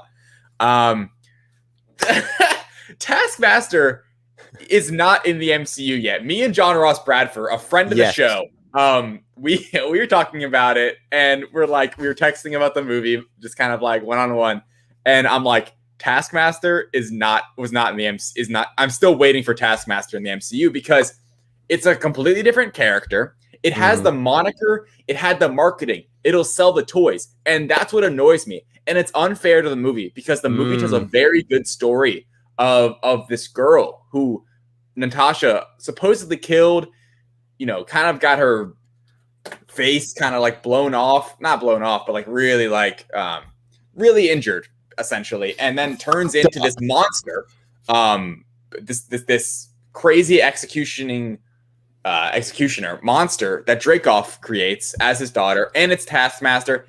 I just think they made it like the character could have just been another widow, in my opinion. Just make it another widow. The whole reason it's Taskmaster, in my opinion, is marketing and toys. There's not even any cool, like that's what makes me really, really annoyed. Even though, like I said, I like this movie. It's so annoying. There's no really cool mimicking moments where I'm like, holy shit, this is Taskmaster. This is why Taskmaster's in this movie. There is no reason why Taskmaster, in quotes, in big, bold quotes, is in this movie. There's no reason except for toys and marketing. And that's frustrating, but I enjoyed the character in the movie. It's just hard for me to not say I'm disappointed with how they used that character when hardly any screen time. In my opinion, no cool mimicking moves, which is the whole point of Taskmaster. Yes. And then just not being the same character, simply, which I think a lot of people have compared it already to Iron Man 3, Mandarin, where it was like, oh, you think it's going to be this character, but it's not actually. I don't know. Here's my thing. I love Taskmaster. I love the concept of the character. I love him in every incarnation I've ever seen Taskmaster pop up. So they said Taskmaster, and I was like, oh my god. And then as we've seen the marketing, once I saw the suit, I was like, okay, I'm lowering my expectations, which is not something also bad. It's not. So I actually, the more I see it, the more I don't hate it. It's the helmet. The helmet's not that cool. It's the helmet. But again, she's not Tony Masters, which is which is my big thing. She doesn't have photographic reflexes. She has a program chip. It's like, what it is. Tony Masters is a mutant as well, right. David. So that's what I'm waiting for. That's what I'm saying. I hope. I will say, I hope that Taskmaster returns, and I hope Tony Masters has a role in the MCU. That would be really cool. Yes. If they kind of because let's think. 2013, we had the Mandarin, and now in 2021, we're getting the real Mandarin. So it's not. It's not completely far fetched. That's true. Very, very true. And. For me, I love the fact at the very beginning they called it the Taskmaster Project. He never calls her Taskmaster. Yeah. He says, initiate the Taskmaster Project. A couple of other people call him Taskmaster, whatever. I felt that and it not being called Taskmaster by the person who is the creator, I think is very important to the trajectory. Maybe in the future, she stays Taskmaster. If certain person from the post-credit scene sees and is like, oh my god, Antonia, and then just gives him a look, shakes head, and that's it. Oh, okay. Now there's a whole new story that we got to figure out. I'm just writing this. Writing a Thunderbolts in my head. Yeah, right now. and I think, with this movie, one thing I really liked was how it's all these widows, all these women who Dreykov just sees as property. Property, exactly, and more than that, more demeaning in a way where it's because fun fact, my friend Juan, who really loved this movie, he was in the comments earlier saying that don't slander Alexi, which we won't. I love that alcoholic. He was asking me, and I was like, interesting question. He was genuinely like, why didn't Dreykov have men? And I'm like, well, remember, there's that line where it's the greatest natural resource in the world is women, where he almost sees them as more susceptible and a little bit weaker. He wouldn't do this to men, but he would to a bunch of women. That's how I kind of viewed it. And it's oh my gosh, it's really disgusting. And I will say, he's a great villain. Oh yeah. He's the real villain of this movie. And I understand why, in terms of Feige saying, well, Taskmaster's the villain, because we need to understand. I don't remember when she mentioned killing Dreykov. But you're Natasha. I don't remember the first time we hear in this movie. In general, well, we know, but definitely in this movie. Yeah, Dreykov's daughter, we knew that was a thing. So then Dreykov shows up, and I think they actually it's in the sequence that he's been killed, right? I think that's where it really comes in. The best opening credit sequence. Oh yeah, in the MCU, and that's great needle drop. Yeah. Oh my god. Hello. Oh my god, dude, it's so eerie. Yeah. The whole. And rare in the MCU. Yeah. For a opening credit scene instead of a mid-credit scene. Because notice this movie, when it ends, it just goes straight to the black and white scrolling credits. Yes. I like that. I like that a lot. It was funny, actually, Jasmine, our girlfriend, after the movie, she was like, that kind of went on for a little while, don't you think? I'm like, I liked it. The opening credit sequence? Yeah. Yeah, I loved it too, man. The fact we haven't even gotten to this point. Let's just jump to the other questions, because I think your next question is the answer. Family is my favorite aspect. I love the action. I love the plot. I love the plot device of not telling the audience the plan. like Mission Impossible or James Bond.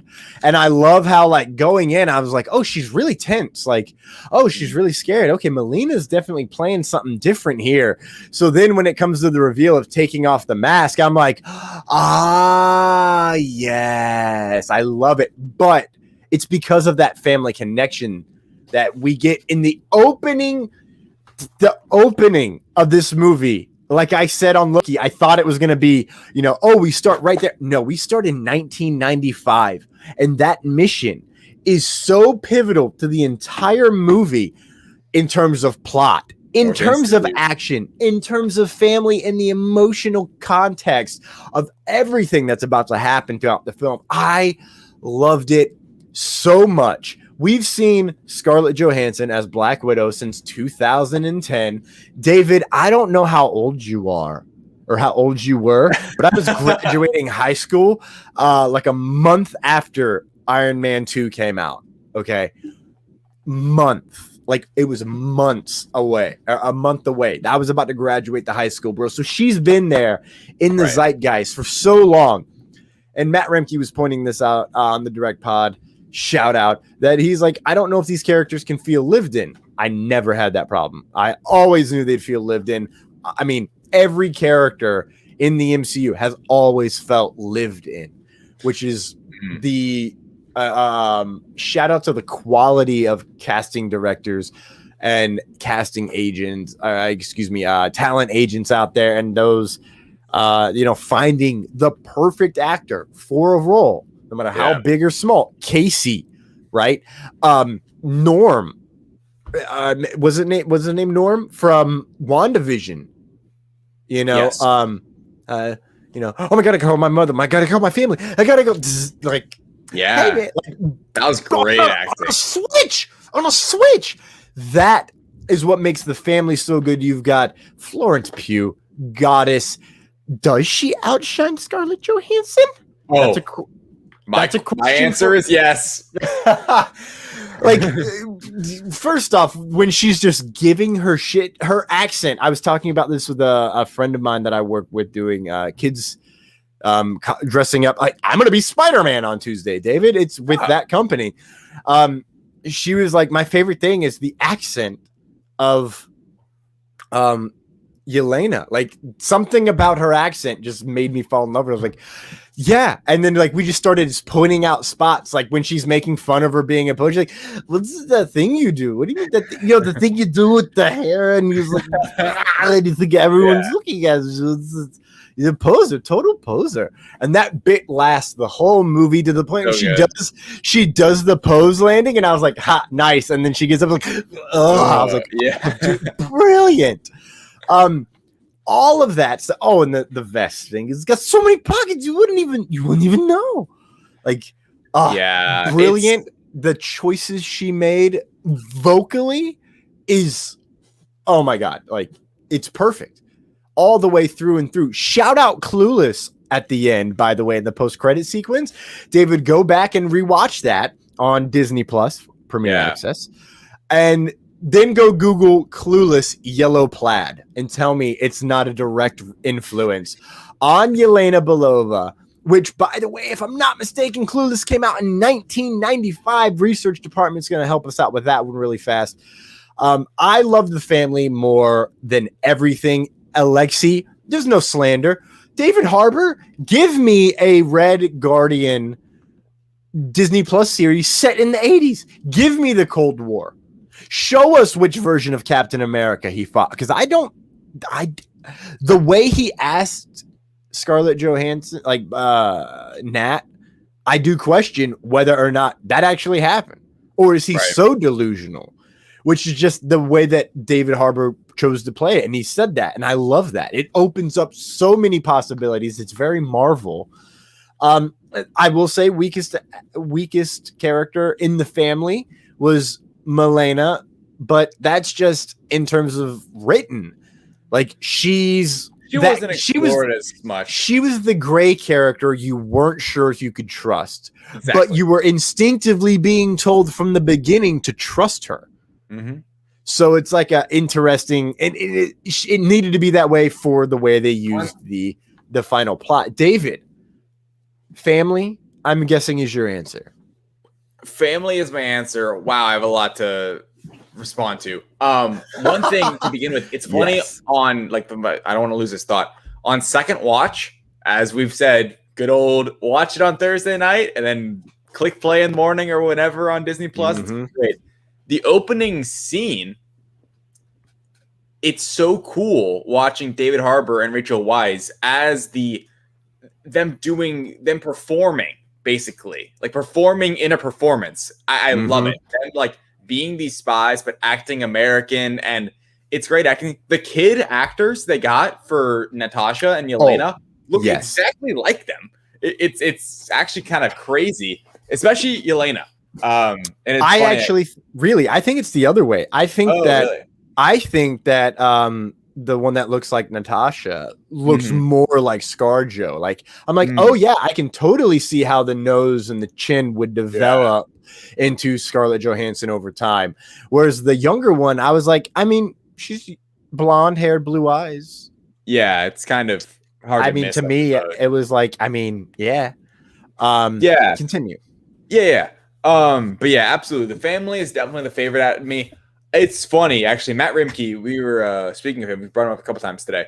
We were texting, and he was saying, I think it was right out of the theater, like Thursday night. You know, like those immediate responses. I think he said that could have been the best action in the MCU above Winter Soldier. I don't agree. I think it was good action. I enjoyed the action, but I don't think he said hand-to-hand combat. I don't personally believe the hand-to-hand combat was that revolutionary, as it was good. What I enjoyed secondary to family is the spy espionage aspects of it, right? Like where it starts like Black Widow, Scarlet kind of being a spy, sneaking around, having the mask, outwitting her enemy. I enjoyed that a lot. David Harbour had me belly laughing at times, especially when he's talking to Natasha about like, oh, did he like come here one second? War stories. Did he ever talk about me? And she's like, who? And he's like, Captain America. It's just so funny. Him in jail, like arm wrestling and all that. It's just like, oh my god, such a funny character. Him trying to talk. Oh, the best one in my opinion is him trying to talk down, or like kind of like trying to cheer up, I suppose. Yelena in the movie, and he tells that story about how his dad like peed on his hands because it was freezing outside. Yes. Oh, it's so funny. Why are you telling me this? No, listen. Urine is 35 degrees Celsius.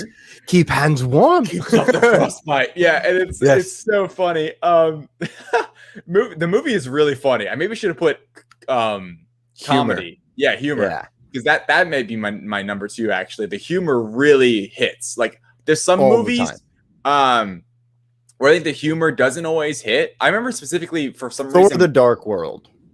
Yeah. I remember actually, hot take, I don't know. The humor I remember in Black Panther. I remember not specifically like finding all that funny and seeming a bit forced. Because in that story, it's a lot more, I feel like, serious. And I feel like sometimes the humor beats were kind of off for me. That's a random nitpick. I don't remember that much humor in there other than between like characters who had very, very close bonds, you know, like Shuri and T'Challa. Like what are those? Dude, that was my favorite one. It's like, what are those? And then he's like, what? It's that one missed for me. It missed. Really? It landed for me, dude. It totally landed. And I think everything from Shuri landed for me. There's the one white guy in the movie, the agent. Martin Freeman. Yeah, some of his stuff he was the always land. Yeah. It landed for me again because of just the awkwardness of his situation. And I was like, it's just situational comedy is what it is. Yeah, exactly. And you know me, I love me some sitcoms. Random aside, but yeah, I love the humor. So final thing here for me. Family, the relationship between Nat and Yelena, and the scene that we kind of mentioned before when Yelena, Florence Pugh, puts on an incredible performance, and she's like, you know, it was real to me. You were my mother. That's one of my That's maybe my favorite scene in the movie because the acting is so good and it hits so hard. I think they really nailed it with those characters and with that relationship where like they did have it's this love-hate thing and it's this like what's there real and work and fake and it's very layered and interesting and I wish we had more time with them actually beyond this movie because it's great that we have Yelena moving forward. At least we know for sure. Maybe Red Guardian, maybe Melina, we'll see. But we know for sure Yelena is moving forward in the MCU. I will miss her relationship with Natasha. Like, I'm curious how she'll be kind of lone wolfing it because I feel like their dynamic was really good in this. They're kind of back and forth, but well, is she alone or does she have all the widows at her disposal? That's the thing. Like, I feel like they opened up such a like it's crazy to me where it's like, oh yeah, we're gonna unlock basically the free will of all these widows. Like that's gonna have some ramifications, right? Oh, huge. How many motherfucking widows are there? Like, how big was that Cerebro Ultron brain screen, whatever, of all the girls' faces? Hundreds or thousands. I couldn't like it's like insane. Thousands. Yeah. So I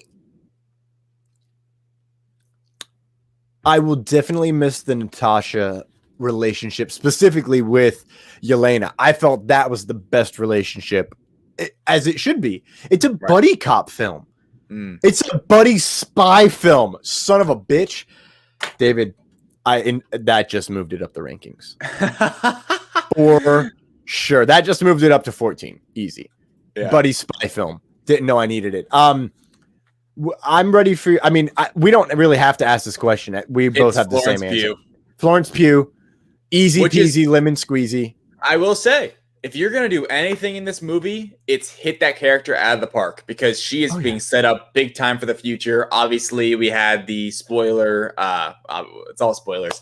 The post-credit scene with Val coming back from the Falcon and the Winter Soldier, recruiting yet another, even though in this... Let's talk about this for a second. Yes, I'm ready. Because remember, David, Black Widow was supposed to come out in May of last year, and Falcon and Winter Soldier was going to be the first thing after that on Disney Plus. So Valentina was going to be set up because in this one, what's interesting about the difference between Yelena and Val and John Walker and Val is Yelena and Val already seem to have a working relationship. Because Yelena's like, oh, I need a raise. And it's your next target. Like, they know each other, right? Oh, yeah. She's the only person to call her Valentina that we know of. Yeah, in the Falcon and the Winter Soldier, it's her at the first time jumping on John Walker and recruiting him. Like, for the very first time. And then we see that relationship turn into something. I was surprised the direction it went, but I was very happy where it's like, oh, we want to see who's responsible for your sister's death. And then she shows her a photo of none other than Clint Barton, Hawkeye himself, clearly setting up a return in the Hawkeye series, which is very soon. And remember, David, there was a point where I talked about concept art coming out of a Lady Ronin, and I was like, is it Yelena? Yeah, it is now. Ooh. I will bet the fucking farm that it's Yelena Belova showing up as Ronin to enact vengeance upon... Here's my question for that scene. I have a lot of questions for that scene. Number one is, does she know that's Clint Barton? She has to, right? Like, he's fucking Hawkeye. He's an Avenger. I would assume the Space God doesn't have to take ibuprofen after fight. And here's the thing. Here's the question I want to ask you. Do you think that Val, whatever she's getting at, whatever her team is, whatever she's building, do you think that she believes that Hawkeye is the actual reason Black Widow died and is like kind of a villain in this situation? Or do you think she knows that Black Widow sacrificed herself and that she's just trying to push Yelena in a certain direction for a certain, I guess, motivation? Yes. So, damn, that was a lot of questions in one. I think it's important to note she was using an iPad. and She she's was. used an iPhone. And that was the theory, like understanding what Ryan Johnson said about iPhones and Apple products tends to make it seem like she's a good person, right? If we're utilizing that alone. And again, Sharon Carter did not have an iPhone. Seems sketch. Very sketch. Yeah. Here's something I want to know, David. We need to go back. We need to go watch Endgame, and we need to look at Clint's phone.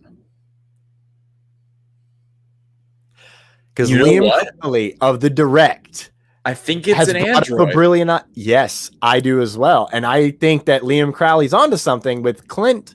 Might be a scroll.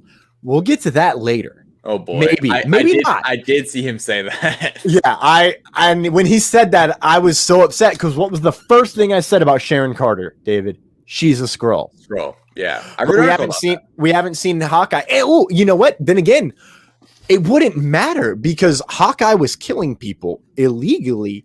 That's why he couldn't have an iPhone. So therefore, he could definitely be a scroll at the same time.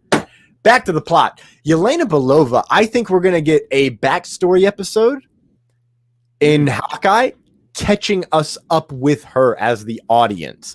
Yeah. And that might be where we get to learn a little bit more. Maybe she's going to recruit Hawkeye. Maybe she's really going through Hawkeye to get Kate Bishop. Maybe Val is doing Young Avengers and Thunderbolts at the same time. One thing I asked, it was the last part of my notes, was I assume Yelena blipped away. That has to be the assumption because even in Endgame, Natasha seems completely alone. And exactly. If Melina and Alexei were still alive, I feel like she would still be like alone because she wasn't as close with them. But if Yelena had been alive, then it would have been kind of a bit of a different situation. And the fact that Yelena looks exactly the same as she does in 2016. I feel like she blipped away and she came back and then I agree. And here's why. Exactly. It's the same thing that happened to Monica. Rambeau. And it's like, and I was thinking about that during that scene. I was like, did she blip? And like the way she's crying with like I never got to see you again. Yeah. Is like, it's just the vibe I got. Because she wouldn't have. And I've been in her place where it's just like someone died and I never got to see them again, like hours before I was supposed to see them. Right. And it was like a stark realization of like, they're really gone. Do we get a Yelena, Monica Rambeau blip back scene? Dude, if we don't, I'm going to be a little upset. I mean, I don't know. I don't know how big of a role she's going to have. Based on the post-credit scene, I feel like a pretty big role. I think she's the catalyst. Because I mean, is she the main antagonist? Say that again. Is she the main antagonist of Hawkeye? That is the vibe that I'm getting. And here's something that, oh God, I love the Spider-Man. Everything that comes out after Spider-Man Far From Home has to get put through a lens of finding out what the single thing is. Because they said that there's a theme, and you'll see what we're gonna do in Far From Home. So you'll kind of see where we're going. It appears to be non-linear storytelling, time jumps, right? The mystery villains, it's a big thing. Mystery villains is a very big thing. Very big thing. 2 villains, is another big thing. We learned about Avengers level threats, which has been important as well. And I've really got a feeling that we will see our heroes do something questionable. No, it's the consequences of the actions of the hero. So look at everything we've seen so far. Everything that happened is because one hero made a choice. Right. Far From Home gave away Edith. WandaVision, grief. Falcon and Winter Soldier chose not to take up the shield. Right? Loki. Haven't figured that one out. Loki is like, it's about kind of like, I feel like it's more about like self-worth and kind of actualization. David, let's not pretend we don't have a fucking clue what Loki's about yet. They haven't finished the mystery, so it's just a big question mark. Which makes me think that it's a King or a Loki version at the end of the rainbow. I'll be fucking honest, 100%. I'm gonna be upset. Yeah, I will say, Thomas, I am ready to be disappointed by the finale. That my expectations are to be disappointed.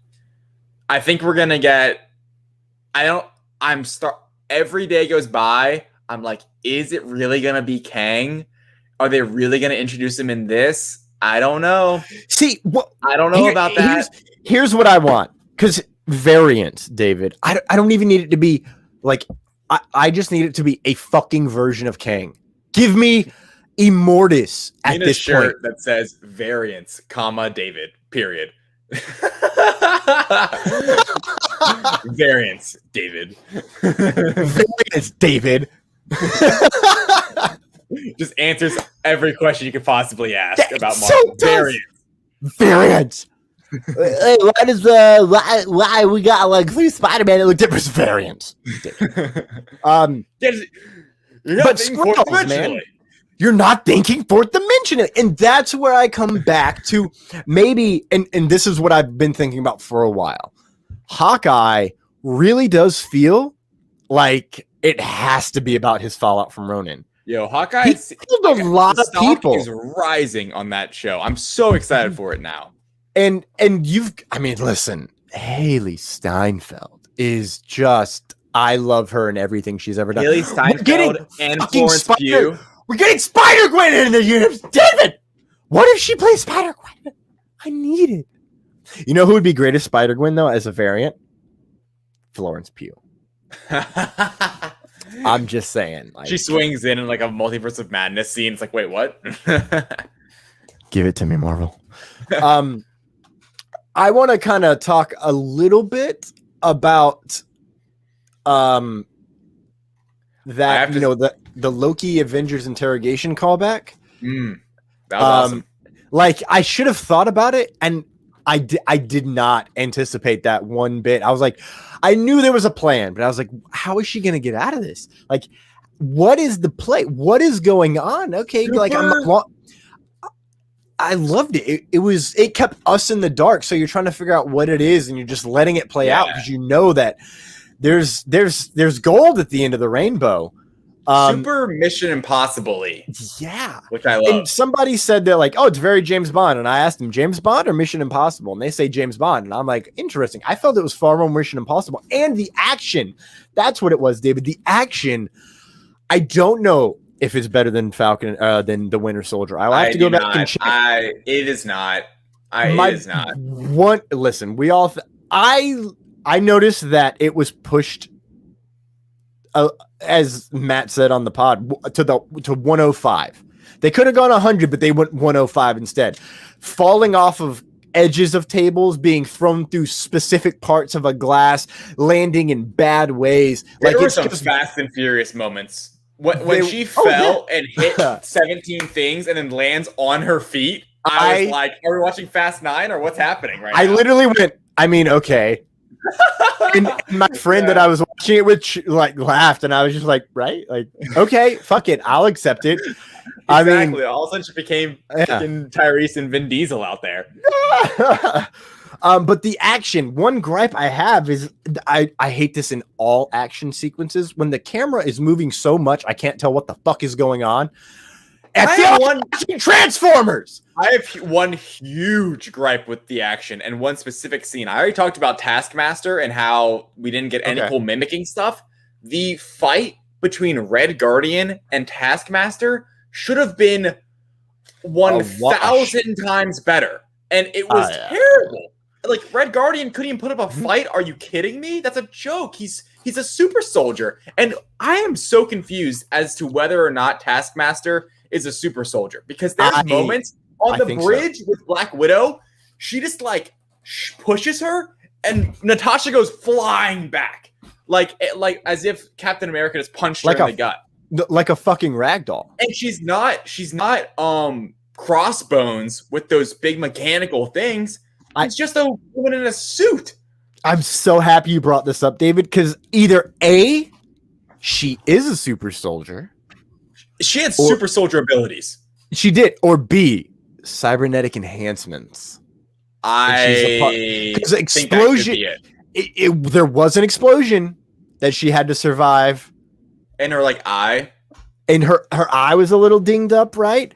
But also, we only see her face. And it seems like she's wearing a very specific type of bodysuit. She walks around and you hear the Vader breathing. You have failed me for the last time, Father. Also, Dreykov, I do want to say Dreykov, great fucking villain. Yes. So powerful. He has all of his scenes in one fucking location. So what a win for him, right? As Ray an actor. Winstone is the actor, and he did a phenomenal Oh my job. God. I hated him so much. I was like, when he died, I was like, that was too easy. I wanted him to be gutted. I wanted him to be filleted, not blown. Although I love the glasses gimmick. That was so. I was like, okay, so they wanted us to really know the son bitch is dead. He's no resurrections this time. David, what were you gonna say? Because we're kind of wrapping up here. We're starting to no, totally. It's funny. I've already brought up everything on my notes from when I was just babbling earlier, going over the questions. That's kind of how it naturally flows, right? There is a moment where people say it's a Spider-Man reference, like a Spider-Man mimic with Taskmaster on the bridge when she Natasha whips gets this, loops her ankles, flips her up, and then she grapples up and kind of does a swing like Spider-Man. It is the most loose Spider-Man reference I've ever seen. Like that, if that's supposed to be a Spider-Man mimic, this movie failed at doing anything cool. Like it's so frustrating where there's so much good about this movie. And if Taskmaster had been like an A villain and like a really cool baddie to fight at the end, it was a different story, right? The story is just not what we were expecting, at least what I was expecting from a Taskmaster point of view. But I was always kind of nervous because we never saw that much of Taskmaster, and we see everything in the trailers, which is not a good thing. And they just blew it when it come, because we had the Black Panther clause, which is cool, but it's stuff we all saw in the trailer, right? And there's nothing new or interesting to me that the character brought from a action point of view, which you would think earlier when I was saying they used Taskmaster simply for marketing and toys, you would have also thought they used the character for the action. Turns out they didn't, because I honestly don't think they used the character to its full potential when it comes to just simply, who cares who's behind the mask, just punching and doing interesting things. I'll never understand why that Red Guardian fight ends with just her falling into a little cell and then closing the button, and it's oh, she's stuck, punches the glass like she's Winter Soldier, and it's well, I don't know, that was a disappointment to me. I mean, again, like I said, the twist that it is, Dreykov's daughter and she's alive, and so it brings a whole different weight to when Loki's good. Dreykov's daughter. Yes. It's so good, and it really made up for everything else, because I'm oh, okay, I actually care about the character behind the mask now. When any other reveal, I'd have been I don't give a fuck. Yeah, it actually made me care about the body inside the suit, which, if that's all they can do with Taskmaster, quote unquote, I'm for it. You've given me, if she becomes our Taskmaster going forward forever, okay, sure. I care about this character. I want to know what's going on in her head. I want to know what happens to her from this point forward. That's saying a lot, even though it's not Tony Masters. I wouldn't hold your breath to see her again anytime soon, just because it feels like one of those characters where she's in this one movie, and honestly, I think there should be interesting stories to be told from a Black Widow's series of or a Widow's series of them kind of becoming their own person and stuff like that. I don't know if they'll ever explore that. Just because I feel like their main goal in this was to set up Yelena for a future in the MCU, and her kind of quote unquote take up the mantle of Black Widow in some form or fashion. Here's the thing. I can sit here and moan and complain about Taskmaster. It all works in the movie. The action isn't there for me when it comes to like utilizing the character's special abilities, but thematically and plot wise, it really hits. I was like, oh wow, like this, I'm into this. And Dreykov is a great villain, and he, you know, it's the one thing we haven't mentioned. The one thing I also had an issue with was the pheromone thing was a bit out there for me. It's like, okay, interesting. Pheromones. It's really weird. It's so weird. It's such a weird, like, and for a second I'm like, you see a force field around him? What's happening right now? I was trying to figure that out as well. But I mean, it sort of works. I thought it was a very interesting way of kind of working around that he can't get hurt, like hit by them or whatever. I will say though, ending kind of on a positive note here, I loved kind of the, like you were saying earlier, where we were kind of in the dark as to what was happening between Melina and Natasha. We go twice. We get kind of a little bit of a mini flashback to their discussion in like the closet and kind of figuring out their plan and the earpieces and stuff like that. I love that kind of cutting and exactly. Like that kind of like plot. Yeah, same. So, and that was what I mentioned. I was like, oh God, they did the thing I love in spy movies. Like, fuck yeah, let's go. Exactly. It's really good. It's the best MCU spy movie, and there's only been one of them, and it's the best. Oh no. Winter Soldier is kind of a spy film. You're right. But so, I think this one's better as a spy film. Yeah. Because Black Widow does work in that movie anyways. Natasha and Steve going to the bunker is really good. That is very true. Look at that. Both great spy movies have Natasha Romanoff. That's how fucking good she is, man. Yeah. Really quick, some notes that I she have. Has a mask in that one too. She does. Great callback. Great callback. Yeah, I didn't think about that at all. Yeah. Hell yeah. They steal the plans for Soviet Russia from Ohio, 1995. North Institute. Yeah, yes, and basically it's how to map the human brain. Shout out Hydra. Fucking dicks. American Pie, David. Did you know that it was written by someone? It's about a plane ride that killed like a few musicians or actors or something, and the guy who wrote American Pie, it's about that, and it's about friends and hanging out, and it's like, oh, I'm gonna die. So like they kept talking about it, or once it popped up in the movie, and they're like, it's very important to notice when they're coming up on that line of "This'll be the day that I die," like in that first opening 1995. They do it as they're passing a football field, like Americana at its core. And it's basically, this part of my life is now over and I'm now about to die. Yeah. I'm about to re-die again and have to be reborn. So beautiful needle drop selection. And then going right into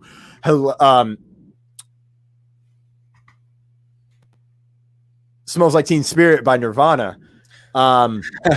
In that, in the pacing and the tempo and the rhythm of that, beautiful, eerie, while they're taking, it took me a while to figure out what was happening in the intro sequence. It's them taking pictures in the photo album that comes back later in the movie. Gotta love Thaddeus Ross. Where is it? Oh, the big fucking bear, Ursa. Listen, David, I popped so hard. That and Crimson Dynamo, I popped instantly. Are you serious?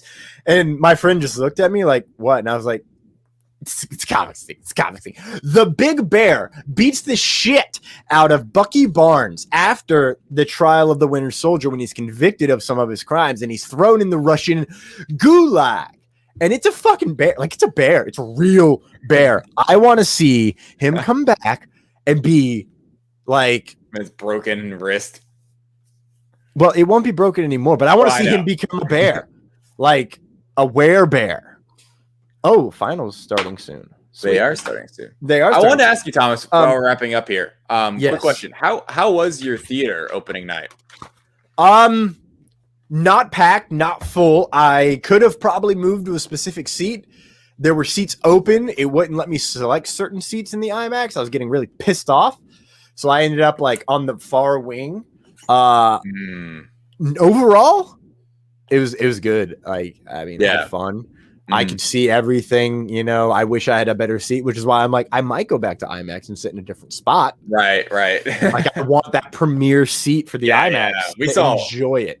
Oh man, me and Jasmine, we saw Endgame like really like up front left. we were like this the whole time. But yeah, the Black Widow was great. We had the reclining seats and all that, and it was funny. So we're in our assigned seats and everything, and they've gotten rid of like the gap seats for social distancing and all that. So it's like you sit next to people now, and we get in there fairly-ish early, like just a few minutes before 7. And we sit right next to, like, this is our row, and like there's like a group of like 5 people, and then we sit right next to that group, but everywhere else is completely empty. And in my head, I'm like, okay, like, we'll see if everyone shows up to like Jasmine's left, but if no one shows up, we might just scooch over one. It all fills up, and like everywhere filled up. It was really fun. Yeah. And there's some guys behind me, and during the post-credit scene, when Clint's face shows up, they're like, they literally like gasp, like, holy shit. And so that was really fun. Hell yeah, man. I love theaters, man. It was so nice to be seeing a Marvel movie. And I was talking to my friend, and then it got to a point I was like, oh my God, just play the trailer. So all the trailers, bro. Like I got to see all of them in IMAX, bro. Yeah, that's awesome. Eternals, Shang-Chi, Suicide Squad, bro. Eternals played for me. Snake Eyes played. Snake Eyes comes out in like 14 days, or like 12 days. Fun. I'm probably gonna go see that because it looks fun. Yeah. And then it's only in theaters too. I did not get Eternals, but what I did get at the very beginning, before the previews even started, was the Disney "See You Back at the Movies" 3-minute commercial, which is amazing to watch in the theater. It's so good. Where like, I was getting chills, damn near like tearing up when you're seeing like Shang-Chi and Eternals, and Space Jam is Friday. I did not know. Oh, damn it! At the theater I was at, there's like a big like LeBron James like pop-up thing. LeBron Prime. Yeah, Space Jam's this week. Then the following week is Snake Eyes, and then the weekend for that is Suicide Squad. Oh, so, Jungle Cruise. I'm probably not going to see that. I saw there were a lot of snakes. It's premiere access again. It's all right. I will not. See it. I won't. Oh, David, that's a good point. I wonder what Jungle Cruise will do. That I didn't know about the Jungle Cruise premiere access. I forgot about that. Yeah, that's a good point, David. Yes, I was gonna say, I wonder if they'll release the numbers like Black Widow did. That's what I was thinking. Like they have to now, right? Like if it makes them money, they would. They don't have to. But exactly, that makes me really wonder what's going on. Maybe they're more worried about pumping their Black Widow out more. Again, maybe not. Maybe they'll show it because these are their tentpole blockbusters that they've been waiting to release for a long time. I think Jungle Cruise will do similar to Cruella, and like they didn't release the Cruella numbers. I mean, it'll do maybe a little bit better because it's got The Rock in it. It's got fucking Rock and Emily Blunt, dude. That's a star-studded cast. I don't know anyone else in it. That's all I needed to know. That's it. That's it. David, where can everyone find you on social media? Yes, you find me at my name, David Thompson, on Facebook, at David J. Thompson on TikTok and Instagram, and at David Thompson with 2 A's in the David on Twitter. Please go follow me over there on the Twitter because that's where I like to talk about these fun, nerdy conversations the most, and I share out all of my articles at thedirect.com, things like that. Thomas, what about you? Linktree.com/TCRochesterACT. That's TCRochesterACT. You can find that'll have my links to my Facebook, Twitter, YouTube, Instagram, IMDb, website, etc. I've been more active on Twitter than anywhere else because of the direct fam. and just, nerding out hard there. So yeah, follow me there. I don't have a lot of followers because I didn't Twitter for like 9 years, and I've had it since it opened. So and nowadays too, Twitter, I've noticed, I feel like there's not much incentive to follow people because things just pop up on your page so easily. You can just follow topics and stuff like that. Exactly. So it's like, anyways, I mean, my stuff won't pop up there probably unless you're following me, and I get a lot of. Anyways, moving on. I like it, then it pops up on people that follow me, and it's like, you know what I mean? Yeah, anyways. That's very true. That's very, very true. David, you're a very smart man. It is as if you are smarter than I. As always, Loki specials. Where's the fucking graphic? There it is. Loki. Episode 6 premieres on Wednesday. Today's Sunday. Shit. That'll be a fun day. And then the next day, Thursday, July 15th, at a now time has been determined of 3 p.m. Eastern Standard Time, Liam, King of the Hill Crowley, will be joining us the day after his 21st birthday to talk should be fun. Loki season finale. That'll be fun. I'm excited for that intro. For sure. David, recommendation for the audience today. Orcas versus the Great White. Go Orcas. Let's go. Fuck Free Willy. Yeah, I went there. Yeah, you laugh it up, fuzzball. My recommendation, ladies and gentlemen, is I don't know if I've got one. David, what should I? Now we need another shirt that says that. I keep unplugging my headset. Oh, you're gonna have to write down these shirt ideas because these are good, and I don't know if Terry has been able to stay awake. My recommendation, kids, is going to be Return of the Pod. Absolutely love it. I'm going to always shout them out. I love Star Wars. I can't wait until we have Star Wars. I need it. I say that. We have Bad Batch. But I need more Star Wars, David. I need all of the wars in the stars. Ladies and gentlemen, we've reached the end of the show, the point where I'm so hungry I actually can't read. As always, there could be no show without the Clark Kent doppelganger to my right, world-famous journalist David Thompson, bringing the news and spicy webs. Thank you to Terry McIver for his hard work behind the scenes with guests, socials, research, without whom none of this show would ever be good in any way, nor would my grammar. Exciting times. Thank you to the HWWS WebTV family for supporting us and carrying us on the network. Most importantly, thank you to you, our fans that join us weekly, whether you're watching on Facebook, Twitch, Twitter, YouTube, or listening via Apple Podcasts, Google Podcasts, Spotify, or Spreaker. We appreciate you spending your time with us. Yes, please like, follow, subscribe, drop us a comment, leave a review, give us 5 stars if you're feeling generous. We appreciate all of your support. As always, I'm Thomas Carter Rochester. And I'm David Thompson. Thank you for joining episode 64 of Lights Thunder Action. We'll see you Thursday for Loki special number 6 for all time. Always. Au revoir.